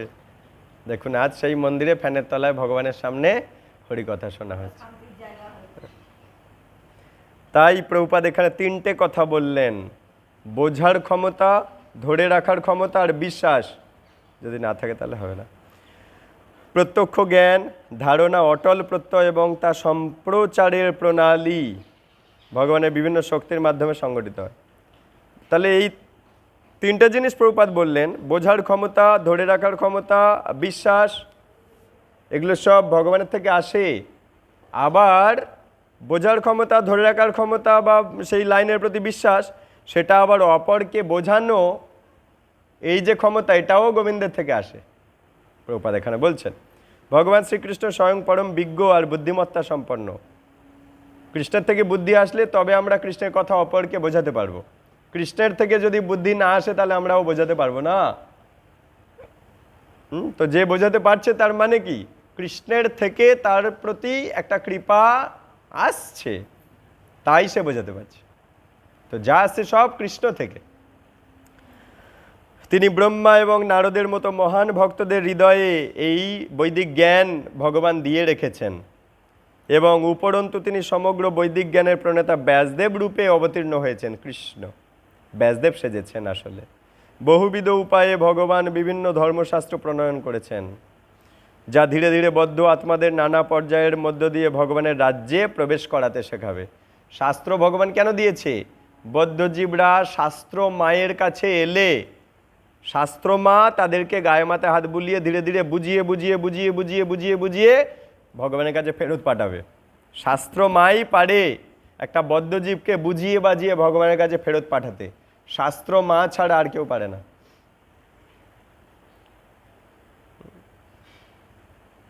শাস্ত্র হচ্ছে মা, এনার কাজ হচ্ছে, বদ্ধজীবরূপী আমরা হচ্ছে ভগবানের সন্তান। শাস্ত্র মায়ের কাজ হচ্ছে এই সন্তানকে বাবার কাছে ফেরত পাঠানো, মায়ের কাজ। শাস্ত্র মা হচ্ছে, 7 মাতার মধ্যে শাস্ত্র একটা মা। 7 মা কে কে আমাদের? নিজ মা, ধাত্রীমা মানে নার্স, ধরিত্রীমা, গোমাতা, গুরু মাতা, শাস্ত্র মাতা, রাজমাতা। 7 মা মানে যিনি মন্ত্রী হন বা রাজা হন, লিডার হন, তার পত্নী হচ্ছে রাজমাতা। মনে করো আমি এক গ্রামে আছি, গ্রামের একজন সদস্য আছে, তাহলে আমাদের মধ্যে কোনো ঝগড়াঝাটি হলে আমরা তাকেই তো ডাকি, কি ডাকি না? তাহলে তার স্ত্রী হচ্ছে এই মুহূর্তে আমাদের কাছে রাজমাতা। এইভাবে বুঝা যাচ্ছে? আমরা কোনো ঝামেলায় পড়লে, কোনো বিপদে পড়লে তাকে তো ডাকি, হাতের কাছে তাকেই তো পাই। নাকি প্রধানমন্ত্রীকে ডাকি, আমার বাড়ি এসো, ঝগড়াঝাটি হয়েছে, কি আমার ছাদ ফুটো হয়ে জল পড়ছে, কি আমি ফর্ম ফিল আপ করতে পারছি না, কাকে ডাকি?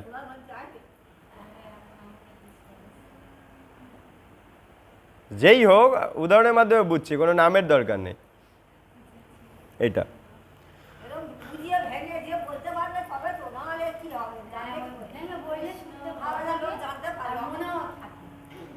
পরক্ষণে নাগ পত্নীরা বলছেন, আমরা বসুদেবের পুত্র শ্রীকৃষ্ণ ও শ্রীরামের প্রতি এবং শ্রী প্রদ্যুম্ন ও অনিরুদ্ধের প্রতি আমাদের প্রণাম নিবেদন করি। কৃষ্ণের নাম নিল, রামের নাম নিল, প্রদ্যুম্ন অনিরুদ্ধের নাম নিল। কৃষ্ণ ভগবান থেকে বলরাম তৈরি হয়েছে প্রথম, বলরাম থেকে প্রথম চতুর্ভুহ তৈরি হয়েছে, শঙ্কর্ষণ, অনিরুদ্ধ, প্রদ্যুম্ন, বাসুদেব। প্রথম চতুর্ভুহ থেকে আবার চতুর্ভুহ তৈরি হয়েছে, দ্বিতীয় চতুর্ভুহ, আবার শঙ্কর্ষণ, অনিরুদ্ধ, প্রদ্যুম্ন, আর বাসুদেব, আবার চারটে দেহ। তো ওইখানেই আছে প্রদ্যুম্ন, অনিরুদ্ধ। তো এই যে আমরা রামের অবতারে, রামলীলাতে আমরা দেখি রাম, ভরত, লক্ষ্মণ, শত্রুঘ্ন, এই যে চার ভাই, আসলে ওই চার বুহ, শঙ্কর্ষণ, অনিরুদ্ধ, প্রদ্যুম্ন, বাসুদেব, এই চার দেহ হচ্ছে এই চার ভাই রাম অবতারের। সকল বিষ্ণু ভক্তের পরম প্রভুকে আমরা সশ্রদ্ধ প্রণাম নিবেদন করি। আর কি বলছে? সব বিষ্ণু ভক্তের যিনি প্রভু কৃষ্ণ, তাকে প্রণাম নিবেদন করি। বিভিন্ন জড় ও চিন্ময় গুণাবলীর প্রকাশকারী ভগবানকে আমরা প্রণাম নিবেদন করি। জড় গুণাবলীর মধ্যে আপনি নিজেকে আচ্ছাদিত করেন এবং তবুও সেই একই জড়গুণের ক্রিয়াকলাপ শেষ পর্যন্ত আপনার অস্তিত্ব প্রকাশ করে। অর্থাৎ জড় জগতের মধ্যে আপনি ঢুকে সব কাজ করাচ্ছেন।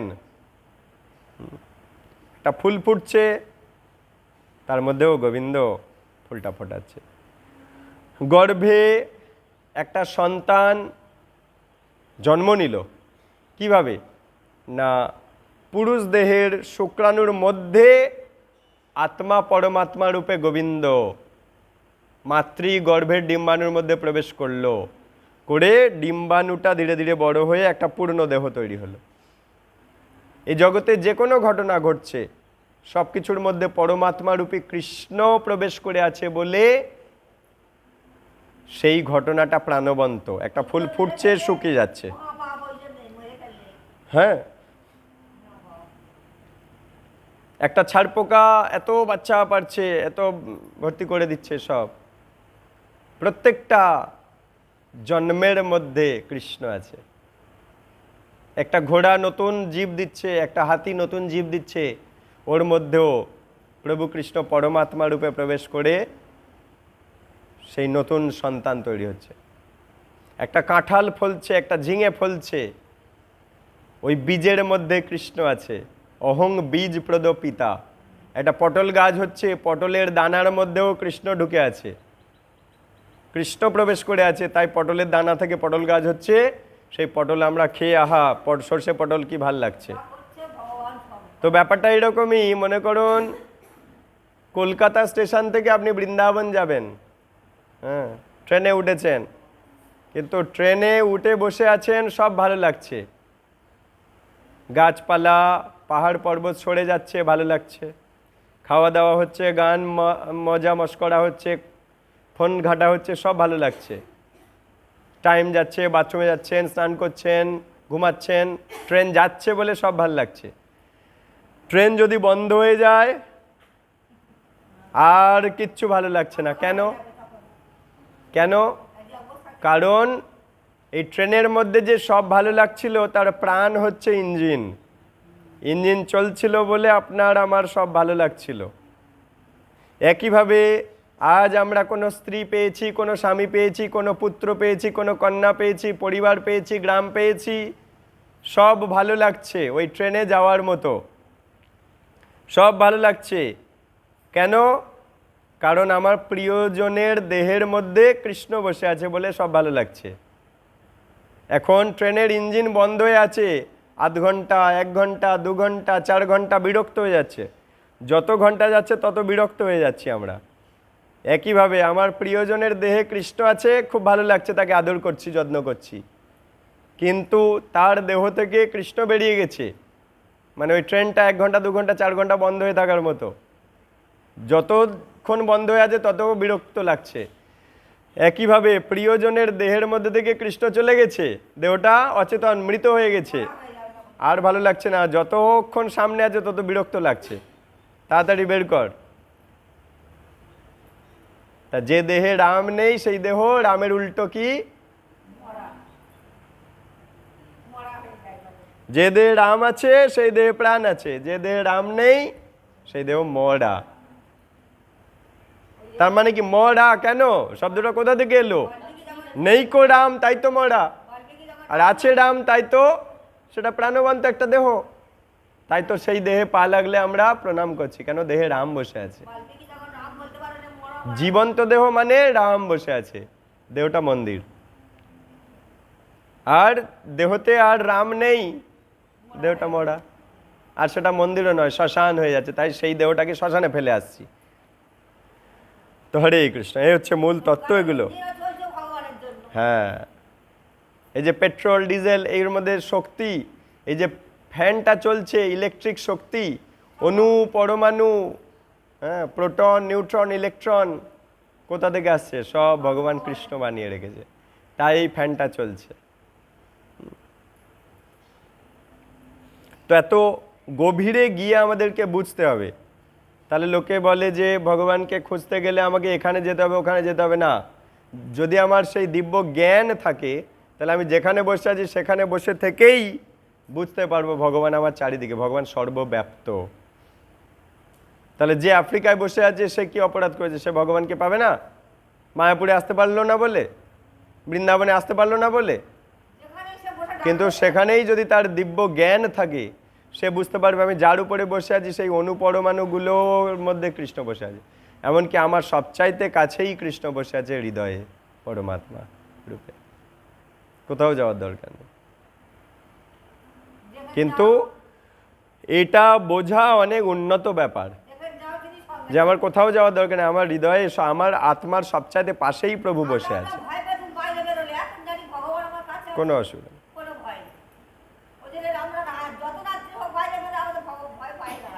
তো এটা অনেক উন্নত সাধনার ব্যাপার যে কোথাও যাওয়ার প্রয়োজন নেই, আমার কাছেই, আমার দেহ মন্দিরের মধ্যেই বৃন্দাবনে কৃষ্ণ বসে আছে। কিন্তু সেই উন্নত চিন্তা, উন্নত বুদ্ধি, উন্নত অনুভূতির মধ্যে যতক্ষণ না পৌঁছাচ্ছি ততক্ষণ দৌড়াতে হবে, আমাদের ট্রেন ধরতে হবে, মায়াপুর যেতে হবে, বিভিন্ন জায়গায় যেতে হবে। যেতে যেতে যেতে যেতে যখন একসময় স্থির হবে, হৃদয় বুঝতে শিখে যাবে, তখন আর কোথাও যাওয়ার প্রয়োজন পড়বে।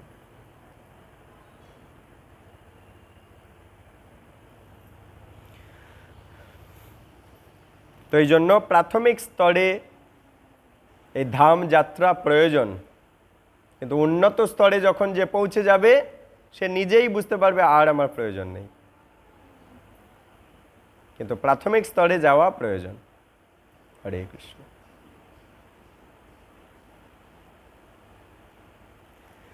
হে অচিন্ত মহিমাময় লীলা সমন্বিত ভগবান ঋষিকেশ, আপনাকে আমাদের প্রণাম নিবেদন করি। কালী আর স্ত্রীরা ভগবানকে প্রণাম জানাচ্ছে।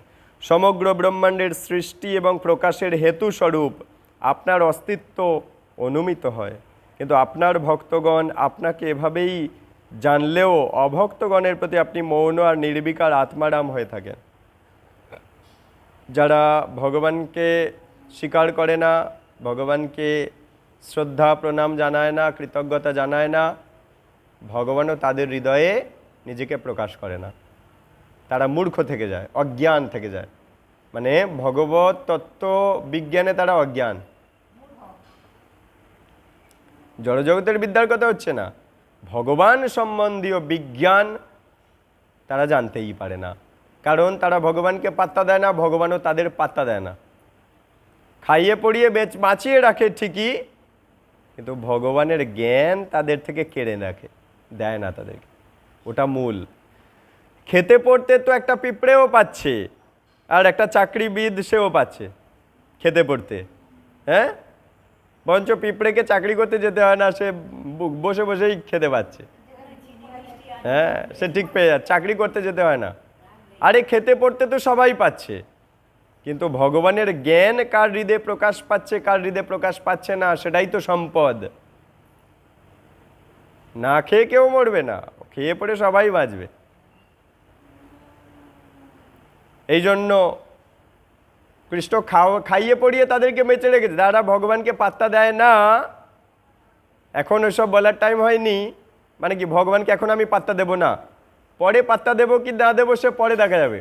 এখন আমি ভগবানকে পাত্তা দিই না, তাই হরে কৃষ্ণ বলা যাবে না।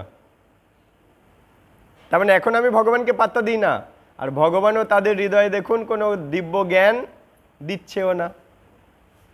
কেন দিচ্ছে না? পাশেই তো আলোচনা হচ্ছে, কিন্তু এটা পেতে গেলে যেটুকু শ্রদ্ধা লাগে সেটুকু যদি গোবিন্দ না দেয়, সে আসতেই পারবে না এখানে। ভগবান বলছে কেউ দেবদেবীর কাছে যাচ্ছে, দেবদেবীর কাছে যেতে গেলেও একটা শ্রদ্ধা লাগে, আমি পরমাত্মা রূপে তার হৃদয়ে বসে থেকে শ্রদ্ধাটা জাগাই বলে সে দেবদেবীর কাছে যেতে পারে। শ্রদ্ধা না থাকলে সে দেবদেবীর কাছে যেতে পারবে না। একইভাবে খাইয়ে পড়িয়ে তাকে বাঁচিয়ে রেখেছে, কিন্তু ভগবান তাকে তার হৃদয়ে বসেও আছে, কিন্তু এমন শ্রদ্ধা দিল না যে গিয়ে হরিকথা নম্র হয়ে শুনি। তাই অজ্ঞান থেকেই গেল, চিতেই ওটা টাইমও এসে গেল, ঘন্টা বেজে গেল, চিতেই ওটা বল হরি হরি বল হয়ে গেল, কিন্তু আর জানাই হলো না ভগবানকে। দিব্য জ্ঞান, এইটাকে বলছে মায়া অপহৃত জ্ঞানা। মায়া তাদের জ্ঞান অপহরণ করে রাখে, অর্থাৎ মায়াদেবী তাকে জ্ঞান থেকে, দিব্য জ্ঞান থেকে বঞ্চিত মূর্খ বানিয়ে রেখে দেয়।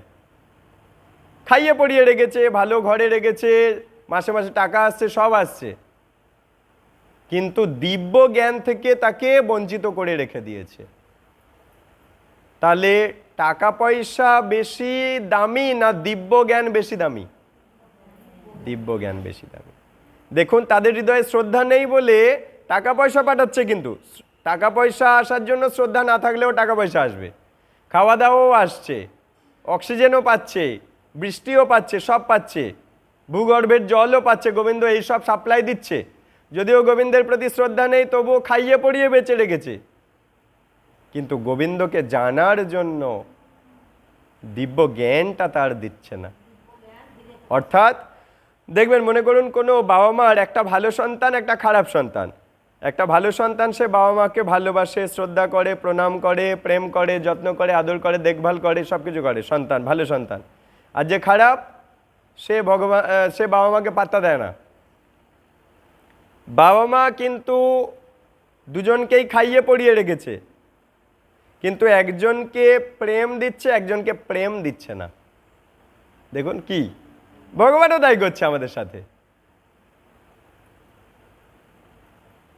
কারণ ভগবানের সংসারের কপি হচ্ছে আমাদের সংসার।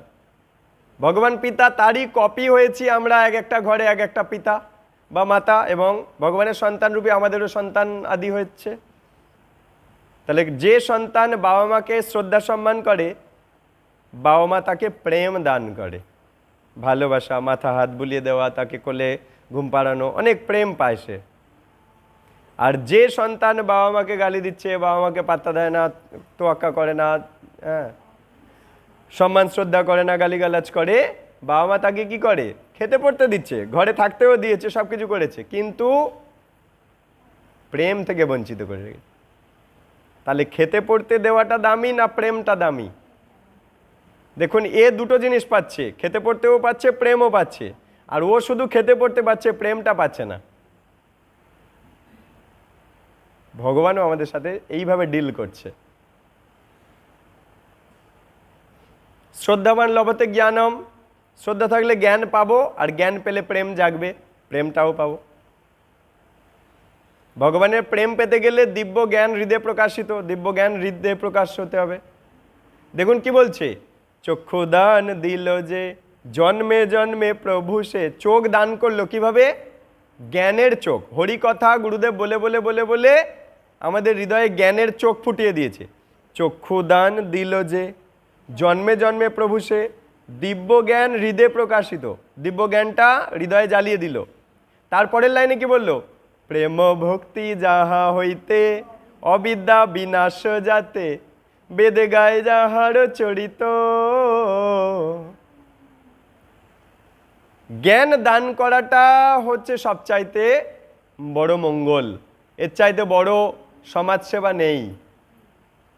জ্ঞান দান করলে, ভগবানের কথারূপী জ্ঞান দান করলে হৃদয়ে ভগবানের প্রতি প্রেমটা জাগবে। তাহলে আমিও খেতে পড়তে পাচ্ছিলাম, এখন ভগবানের প্রেমটাও পাচ্ছি। দেখুন কৃষ্ণ ভক্তরা এই জন্য এত আনন্দিত। খেতে পড়তে তো সবাই পাচ্ছে, যে ভক্ত নয় সেও পাচ্ছে, আর যে ভক্ত সেও খেতে পড়তে পাচ্ছে। কিন্তু যে ভক্ত নয় সে ভগবানের প্রেম থেকে বঞ্চিত, কারণ জ্ঞান থেকে বঞ্চিত, কারণ ভগবানের প্রতি শ্রদ্ধা নেই। তাহলে শ্রদ্ধা থাকলে জ্ঞান পাবে, জ্ঞান পেলে প্রেম জাগবে। খেতে পড়তে পাওয়া আর প্রেম দুটোই পাওয়া হলো এই জীবন সার্থক, এর পরের জীবন ভগবত ধামে যাবে। আর যদি গোড়ায় গণ্ডগোল হয়, মানে ভগবানের প্রতি শ্রদ্ধা না থাকে, ভগবানের ভক্তদের প্রতি, তুলসীর প্রতি, দেবদেবীর প্রতি, শাস্ত্রের প্রতি, মন্দিরের প্রতি, হরি নামের প্রতি, হরি প্রসাদের প্রতি, হরি বিগ্রহের প্রতি যদি শ্রদ্ধা না থাকে, গোড়ায় গণ্ডগোল। তার মানে গোড়ায় গণ্ডগোল। শ্রদ্ধা যদি না থাকে তাহলে কি হবে? জ্ঞান লাভ করতে পারবে না, আর জ্ঞান লাভ না করতে পারলে ভগবানের প্রতি প্রেমটাও বুঝতে পারবে না।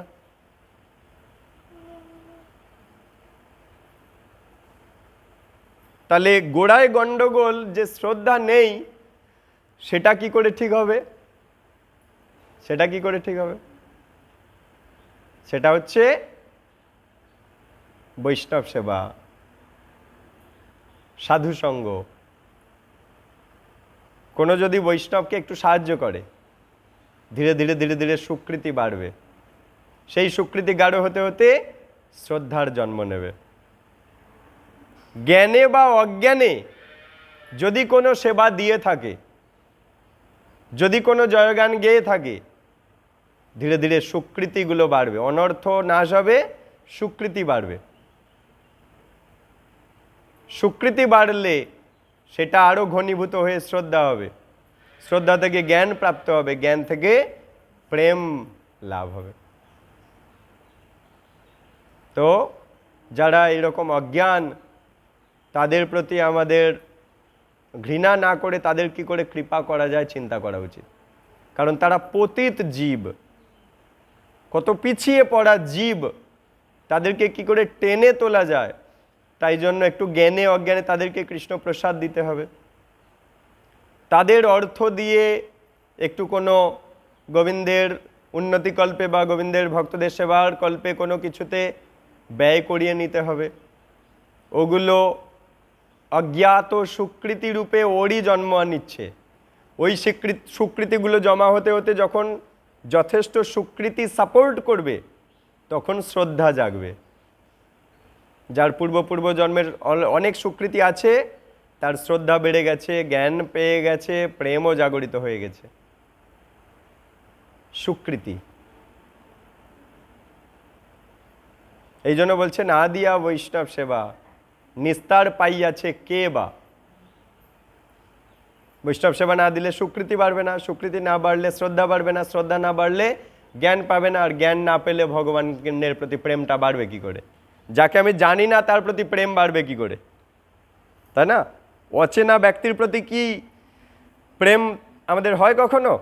যাকে আমি খুব চিনি, জানি, মানি, গুনি, তার প্রতি প্রেম শ্রদ্ধা জাগে।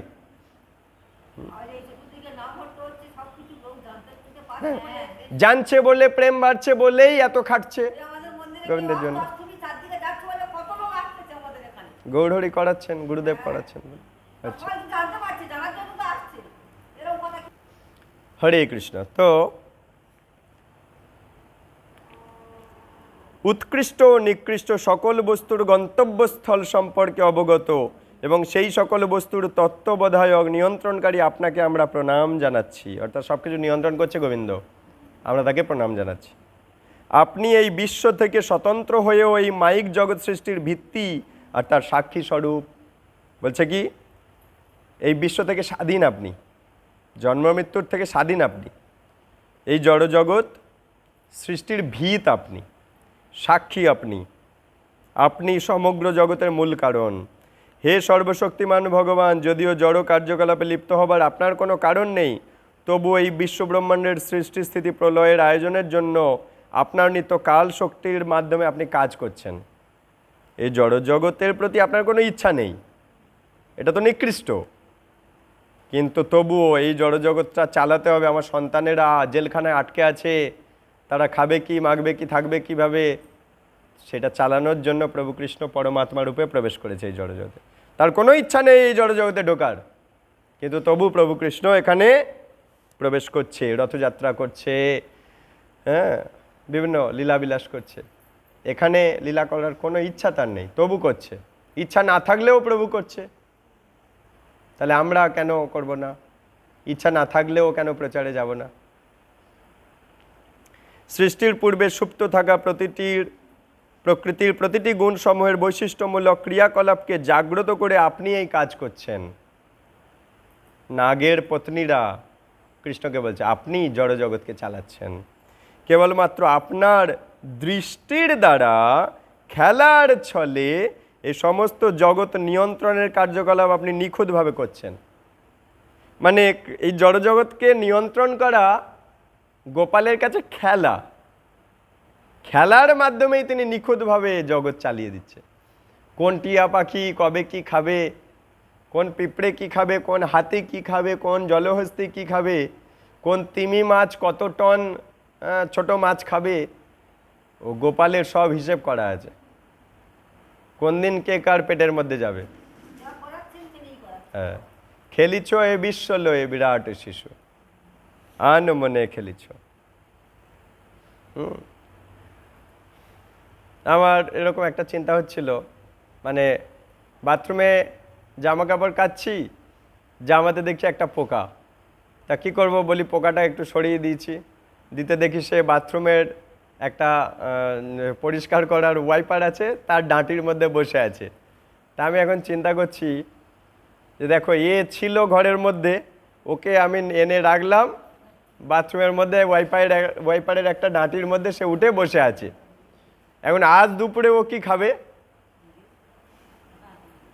ও তো একটা পরিবার থেকে বিচ্ছিন্ন হয়ে গেল, তাই না? ওর তো একটা পরিবার ছিল, ওর একটা স্ত্রী ছিল, পুত্র কন্যা আদি ছিল। এখন আমার জামা কাপড়ের মধ্যে, জলের মধ্যে, সার্ফের মধ্যে কাঁচা হয়ে যেত, তা তোকে তুলে নিয়ে আমি সেই বাথরুমের একটা জায়গায় বসিয়ে দিয়েছি।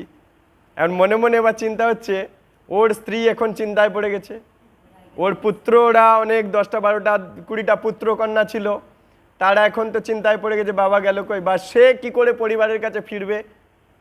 আমরা মানুষ চোখ কান আছে বড়, খুলে দেখতে পাচ্ছি গ্রামের মধ্যে কোথায় কি রাস্তা, কিন্তু ও কি জানে যে এটা বাথরুম, ওইটা ঘর, এখান দিয়ে হেঁটে হেঁটে যাবো, ওইটা আমার পরিবার ওইখানে আছে, ও কি জানে?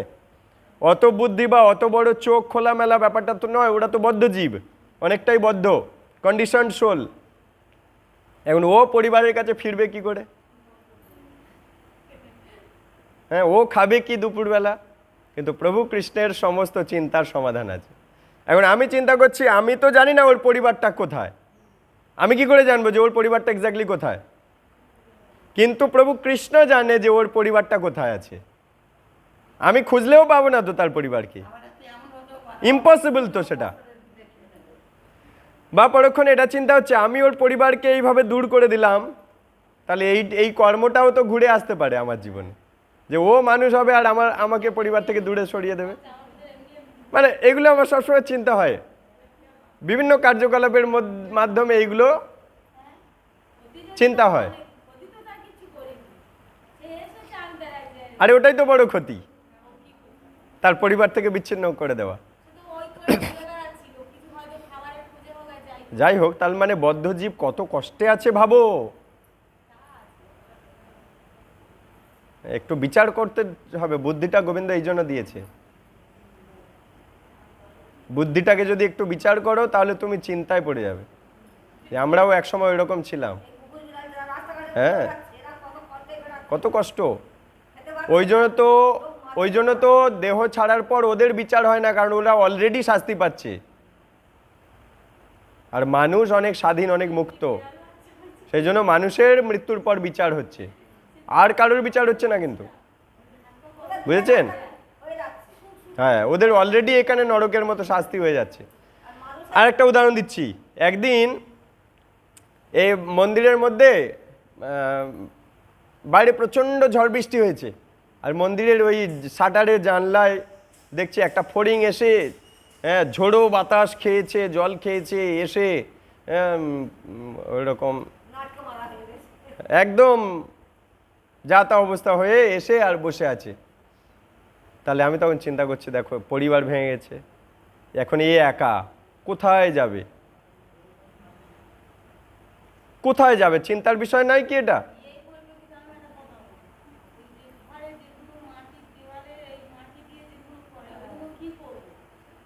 এগুলো সবই তো চিন্তার বিষয়। হ্যাঁ, অবশ্যই।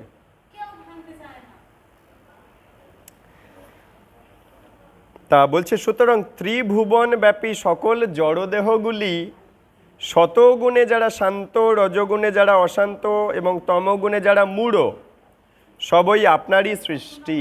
হরে কৃষ্ণ। মাতাজি এদিকে কি বলছে? ত্রিভুবন ব্যাপী সকল জড় দেহগুলো, মানে এই ত্রিভুবনে যত জড়দেহ আছে, যারা শতগুণে আছে, শরীরের মধ্যে সাত্ত্বিক গুণ পুষ্টি করছে, তারা শান্ত। যারা শরীরের মধ্যে রজগুণকে পুষ্টি দিচ্ছে, মানে বেশি ঝাল খাচ্ছে, বেশি টক খাচ্ছে, বেশি তিতো খাচ্ছে, বেশি গরম খাচ্ছে, গরম গরম চা, গরম গরম রুটি, গরম গরম খিচুড়ি, বেশি মশলাওয়ালা, বেশি রিচ, তারা কি? অশান্ত। দেখবে তারা মানে পান থেকে চুন খসলেই ঠিকরে উঠবে। যে যত রজগুণ শরীরের মধ্যে ইনপুট দিচ্ছে, সে তত অশান্ত, নাগপত্নীরা বলছে। আর যারা তমগুণকে পুষ্টি দিচ্ছে, পচা খাচ্ছে, তামাক খাচ্ছে, মদ খাচ্ছে, যখন খুশি ঘুমাচ্ছে, কোনো নিয়ম মানে না, কোনো পবিত্রতা নেই, স্নান করে না, হ্যাঁ, তমগুণকে শরীরের মধ্যে ইনপুট দিচ্ছে, তারা মূঢ়, মানে অজ্ঞান থাকে, মূর্খ থাকে, কিছু জানে না। এই জগতে কত কিছু হয়ে যাচ্ছে, তারা কিছু জানে না, ভোলা ভালা হয়ে একটা কুয়োর মধ্যে যেন পড়ে আছে, অন্ধকার জগতে যেন ঘুমাচ্ছে। সবই আপনার সৃষ্টি, তবুও যাদের দেহ শতগুণে অধিষ্ঠিত, যারা শরীরে সাত্ত্বিক গুণ দিয়েছে, সেই সমস্ত জীবেরা আপনার বিশেষ প্রিয়। শরীরে শতগুণ দিলে ভগবানের প্রিয় হওয়া যায়, এবং তাদের প্রতিপালন এবং তাদের ধর্মীয় নীতিসমূহের রক্ষার জন্যই আপনি পৃথিবীতে এসেছেন। সাত্ত্বিক গুণে যারা আছে, সেই সাধুদের রক্ষা করার জন্য হে কৃষ্ণ আপনি পৃথিবীতে এসেছেন। পরে বলছে, হরে কৃষ্ণ, কথা বলবেন না, কি বলছে? পুত্র বা প্রজার দ্বারা কৃত অপরাধ পালকের অন্ততপক্ষে একবার সহ্য করা উচিত। প্রভু কৃষ্ণকে বলছে, তুমি তো পালক, তুমি তো জগৎ পালক। পুত্রের অপরাধ, পিতা তো পালক, পালক যেমন ক্ষমা করে। স্ত্রীর অপরাধ, স্বামী তো স্ত্রীর পালক, স্বামী যেমন ক্ষমা করে। প্রেমিকার অপরাধ, প্রেমিক যেমন ক্ষমা করে দেয়। একইভাবে এই কালীয় নাগ যে অপরাধ করেছে, তুমি তো পালক, একবার অন্ততপক্ষে একবার সহ্য করা উচিত। হে শান্ত আত্মন, তাই আমাদের মূঢ় স্বামীকে আপনার ক্ষমা করা উচিত।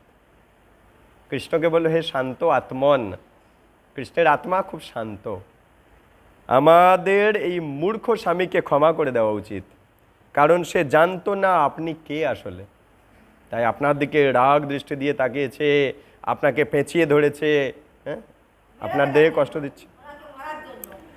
হে ভগবান, দয়া করে কৃপা প্রদর্শন করুন। আমাদের মতো স্ত্রীদের জন্য অনুকম্পা অনুভব করা সাধুগণের পক্ষে উপযুক্ত। স্ত্রীদের প্রতি অনুকম্পা, কৃপা দেখানো সাধুদের জন্য উপযুক্ত। তাহলে দেখুন এখানে নাগ পত্নীদের আচরণটা দেখুন। স্বামী অত খারাপ, কিন্তু নাগ পত্নীরা কত সতীসাধ্যী দেখুন। স্বামী খারাপ হচ্ছে ঠিকই, কিন্তু স্বামীর মঙ্গলের জন্য ভগবানের কাছে প্রার্থনা করছে। স্বামী ভুল করেছে, প্রভুকে বলছেও যে হ্যাঁ স্বামী ভুল করেছে, আবার সেই প্রভুকে বলছে স্বামী ভুল করেছে ঠিকই, কিন্তু পালক তো ক্ষমা করে দেয়, তা আপনি তো শান্ত আত্মার, আপনি একবার ক্ষমা করে দিন। দেখুন, তবু যে ওই স্বামীকে ছেড়ে চলে গেছে বা স্বামী, এটা নয় কিন্তু। হ্যাঁ, ওই স্বামীর কি করে মঙ্গল হবে সেই চিন্তা করে যাচ্ছে। এইটাই হচ্ছে স্ত্রী ধর্ম, স্ত্রীর সতীত্ব এটা।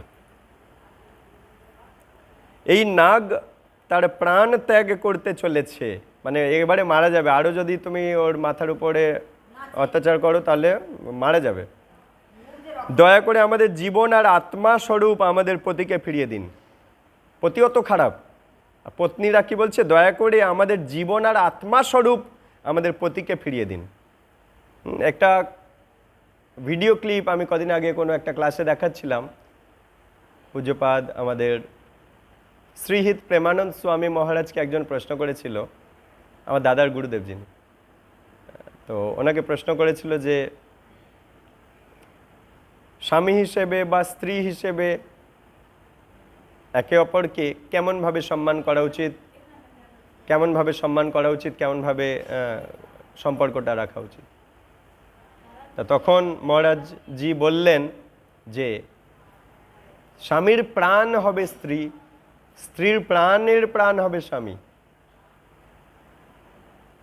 সর্বক্ষণ একে অপরকে সহ্য করা, একে অপরকে বোঝার চেষ্টা করা উচিত, এবং কিভাবে একে অপরের মঙ্গল হবে সেটা চিন্তা করা উচিত। ধর্মপথে কিভাবে একে অপরকে সাহায্য করা যাবে সেটা চিন্তা করা উচিত। স্বামী যদি রূঢ় স্বভাবেরও হয়ও, সেইভাবে বিনম্র থেকে সব সহ্য করা উচিত, একটাই উদ্দেশ্যে, সে পরস্ত্রীর কাছে যায় না বা সে পরপুরুষের কাছে যায় না, যার যেন না যায়, তার জন্য সব সহ্য করে নেওয়া উচিত।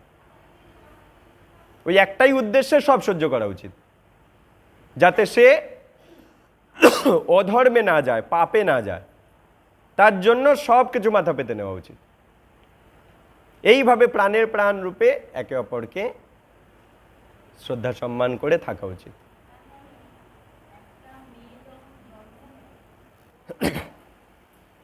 এই নাগ তার প্রাণ ত্যাগ করতে চলেছে, দয়া করে আমাদের জীবন আর আত্মা স্বরূপ আমাদের পতিকে ফিরিয়ে দিন। দেখুন, প্রাণ আর আত্মা স্বরূপ আমাদের স্বামীকে ফিরিয়ে দাও। এখন আপনার দাসী স্বরূপ আমাদের দয়া করে বলুন আমাদের কি করণীয়। কৃষ্ণকে জানতে চাই কি করতে হবে। বিশ্বস্তভাবে যিনি আপনার আজ্ঞা পালন করেন তিনি অবশ্যই আপনা থেকেই সকল ভয় থেকে মুক্ত হন। বলছে আপনার আজ্ঞা যে মেনে চলে তার সব ভয় কেটে যায়। এবার সুখদেব গোস্বামী বলছে এভাবেই নাগ পত্নীদের দ্বারা স্তব স্তুতি হয়ে পরমেশ্বর ভগবান তার পাদপদ্মের আঘাতে চূর্ণ মস্তক আর মূর্ছিত কালিয়া নাগকে পরিত্যাগ করলেন।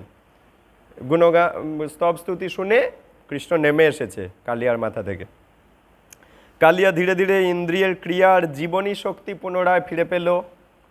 তারপর জোরে জোরে কষ্টকরভাবে শ্বাস ত্যাগ করতে করতে সেই দিন সর্প পরমেশ্বর ভগবান শ্রীকৃষ্ণের উদ্দেশ্যে করজোড়ে বিনীতভাবে বলল। এবারে কালিও বলতে লেগেছে প্রভুকে।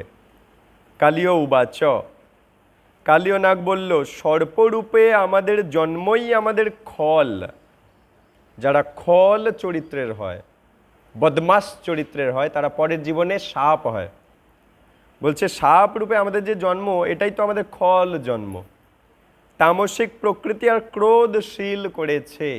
আমি যেহেতু সাপ তমগুণ থেকে এসেছি, তাই ক্রোধ চরিত্রের আর তামসিক চরিত্রের। হে ভগবান, যে অসৎ স্বভাবের দ্বারা মানুষ পরিচিত হয় সেই পরিচয়বদ্ধ স্বভাব ত্যাগ করা তার পক্ষে অতীব দুরূহ। বলছে হে ভগবান, যে অসৎ স্বভাবের দ্বারা মানুষ পরিচালিত হয়, অসৎ স্বভাব, সাপের মধ্যে তো অসৎ স্বভাব থাকবেই, সেই পরিচয়বদ্ধ স্বভাব কিভাবে ত্যাগ করব আমি? সাপের দেহের মধ্যে থাকা মানেই তো খল, ক্রোধ, তামসিক চরিত্র হবেই। এই দেহের মধ্যে থেকেই আমি কিভাবে সেই চরিত্র ত্যাগ করতে পারবো? অসম্ভব তো এটা, ভগবানের কাছে বলছে।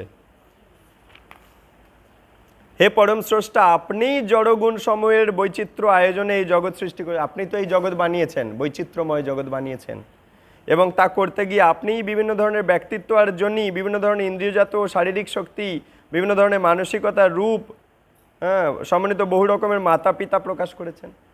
বলছে, হে প্রভু, আপনিই তো এই সমস্ত দেহগুলো বানিয়েছেন। কি কি? আপনি বিভিন্ন ধরনের ব্যক্তিত্ব বানিয়েছেন। সাপের একরকম ব্যক্তিত্ব, কুকুরের একরকম ব্যক্তিত্ব, তাই না? আবার গরুর একরকম ব্যক্তিত্ব, গাছের একরকম ব্যক্তিত্ব। সে নিজে ফল বানায়, নিজে খায় না, নিজে তাতে পড়ে অপরকে ছায়া দেয়, একরকম ব্যক্তিত্ব গাছের। আবার কুকুর দেখুন, আপনি কিছুই করেননি, রাস্তা দিয়ে যাচ্ছেন, আপনার ছিঁড়ে খাচ্ছে, সে এক ব্যক্তিত্ব।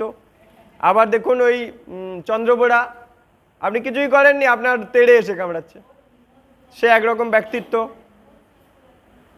তাহলে ব্যক্তিত্ব আলাদা আলাদা রকমের হয়। হ্যাঁ, আবার অনেক পশু পাখি আছে, তারা উপকারী, কি করে মানুষের উপকার হয় সেই চিন্তা করে।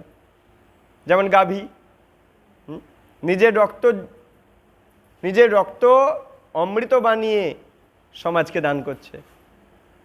তাই বলছে, বিভিন্ন যে ব্যক্তিত্ব এবং জনি, বিভিন্ন ধরনের ইন্দ্রিয়জাত আর শারীরিক শক্তি, বিভিন্ন পশু পাখির বিভিন্ন শক্তি, ভিন্ন ধরনের মানসিকতা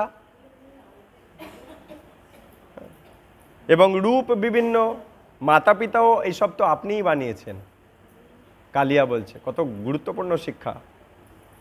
হে পরমেশ্বর ভগবান, আপনার জড় সৃষ্টির অন্তর্গত সমগ্র প্রজাতির মধ্যে আমরা সাপেরা স্বভাবতই তো ক্রুদ্ধ, সর্বদা ক্রুদ্ধ। সাপ ক্রুদ্ধ, ওরা নিজেরাই বলছে কালিও, যে সাপ জাতি মানে ক্রুদ্ধ জাতি।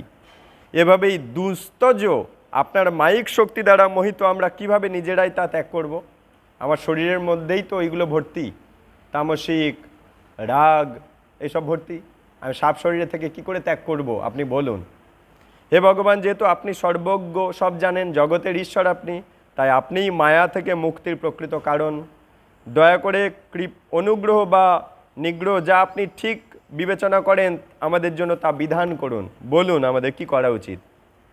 কালিয়ের এই কথাগুলো শুনে মনুষ্যরূপে লীলাবিলাসকারী পরমেশ্বর কৃষ্ণ ভগবান উত্তর দিলেন, হে নাগ, তুমি আর কখনো এখানে থেকো না, এই যমুনা কালিন্দীতে তুমি বাস করো না।